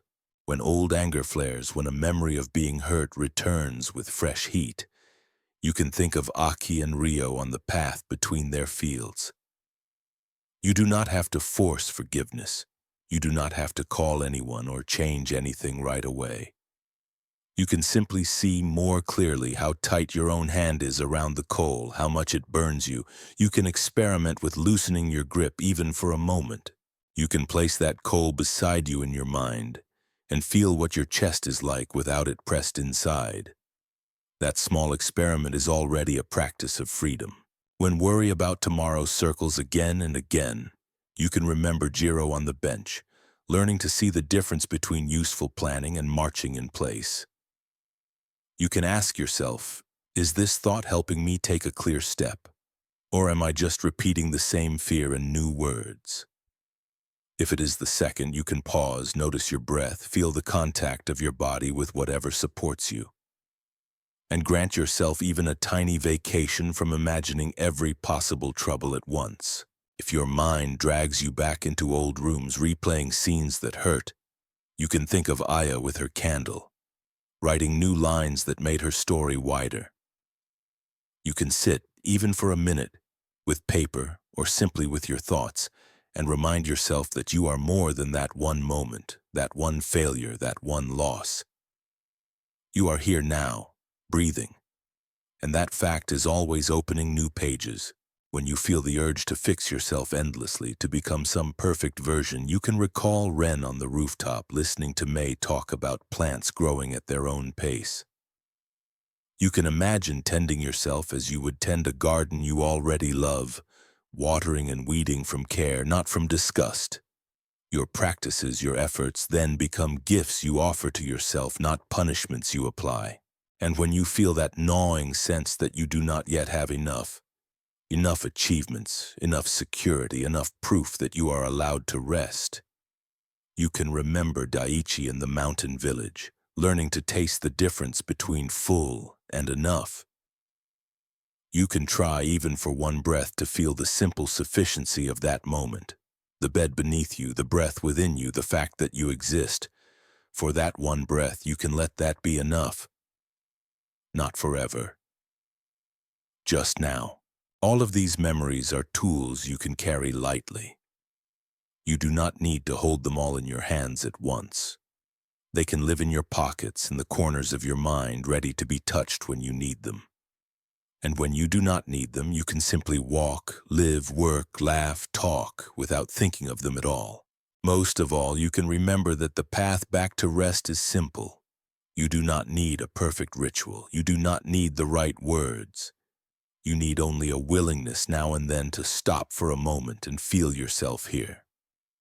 The bed holding you, the air touching your skin, the chest rising and falling, the small seed of awareness inside you that knows quietly that you are more than your fears and tasks. On the nights when you choose to listen again, you can return to these stories as if returning to an old, calm friend. On other nights, you might only borrow one piece, the image of a river carrying your thoughts in little boats, or the feeling of a hand on your heart, or the simple sentence you can whisper to yourself in the dark. I am here. I can rest. Whether you are drifting off now, or reading this at the edge of waking, or remembering it in the middle of some future day, the invitation is the same. You are allowed to be gentle with yourself. You are allowed to put things down. You are allowed to be a human being, not a perfect machine. You are allowed again and again to walk this quiet path back to your own breath, back to the soft space beneath your thoughts, back to the deep, healing rest that waits for you beneath every night and inside every simple present moment of your life. Tonight you have walked a long inner road. You began at the door of an invisible temple, then wandered through kitchens and fields, gardens and valleys, shops and rooftops, and quiet mountain paths. You listened to monks and merchants, teachers and farmers, young students and old friends. You watched them break and mend, cling and release, worry and soften. In every story there was some place where a tight knot loosened, where a held breath finally let itself go. Now, as you lie here with your own breath moving calmly in your chest, you have entered that same gentle turning. You are not outside these stories. You are woven through them. They are reflections of you, written in different clothes with different names. The same longing runs under all of them, the wish to be at peace, to feel that life is still trustworthy even when plans fail. To know that you can rest even when everything is not perfect. That longing lives in you too. You can feel it in the way your body responds when words grow softer, in the relief that spreads when you remember that you do not have to hold everything together alone. As you rest here, imagine that all the scenes of this night have become small lanterns, hanging in the branches of a single great tree inside your heart. Each lantern gives off a warm, steady glow. One holds Haru's broken cup and the calm that followed. One holds Daisetsu's bowed head beneath a moving sky. One holds Emi's ink strokes and her teacher's gentle eyes. Another holds Aki and Ryo's quiet meeting by the fence, their hands finally open. Others hold Jiro's bench, Aya's candle, Ren's rooftop garden, Daiichi's mountain village, and all the smaller moments when a character simply paused and breathed. None of these lanterns are bright or harsh. They are not shining to demand your attention. They are there to remind you whenever you need reminding that there is always another way to meet your life than tightening and bracing. You do not have to remember each story to feel their combined light. It is enough to know that somewhere within you, these gentle images exist. Your body, which has traveled with you through every line of this journey, has its own lantern now. It remembers what it feels like to be seen not as a tool or a problem, but as a trusted companion. When you scan from head to toe and allow each part to soften, you are telling your body, I see you. I know how much you have carried. I am willing at last to let you put some of that down. The muscles hear this message even when the mind is distracted. They slowly release in small waves. The breath hears it and becomes easier. The heart hears it and beats with a little less urgency. This is not magic. It is simply what happens when you stop asking yourself to be a machine and allow yourself to be human again. There will be days when this feeling seems far away. Days when noise fills your head the moment you wake. Days when you forget to pause, when you scold yourself for every mistake, when old stories of not enough and too late play loudly. On those nights, the path back to rest might feel hidden. You might lie down and feel the mind racing the way Jiro's did, running ahead into storms that have not yet come. You might feel echoes of Aya's loss, or the sting of comparison like Emi, or the burn of resentment like Aki and Rio once felt. The mind may say, it is no use, I cannot calm down tonight.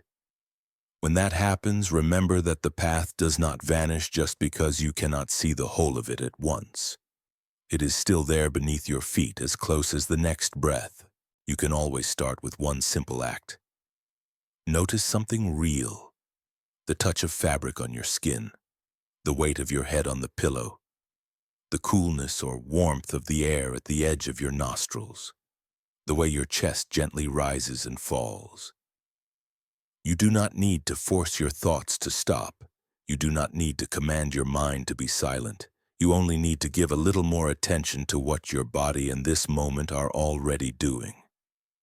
Inhale, exhale, a tiny pause.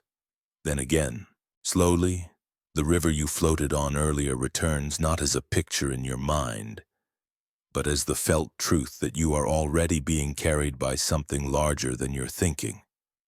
The earth holds you. The night surrounds you. Breath moves through you. If you like, you can choose one short phrase to keep as a lantern you can always reach for. It does not have to be clever or special. It only needs to be kind and simple. Perhaps I am here. This is enough for now. Or I can rest. Or I am held. You can whisper this inwardly when you lie down. Say it once on the inhale, once on the exhale. Not as a spell you must repeat perfectly, but as a friendly reminder to the most worried parts of you. The part that fears the future hears. I am here. The part that feels behind hears. This is enough for now. The part that believes it must stay awake to protect everything hears. I can rest. Over time, these simple words can sink in the way rain sinks into dry soil, slowly restoring what felt hard and lifeless. You may also find that the stories you heard tonight begin to change shape as you live with them. One day, Haru's broken cup may remind you not of an object, but of a role you held that ended.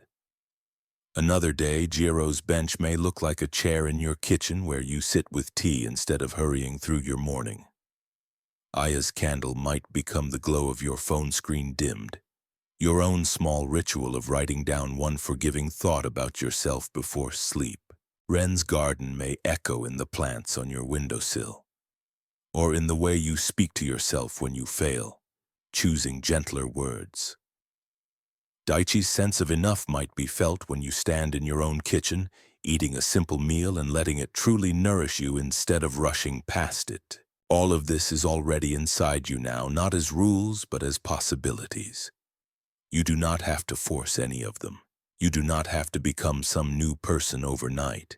You are already more than enough to walk this path because you have always had the one thing it truly requires, the ability to notice, even for a moment, what is happening in you right now.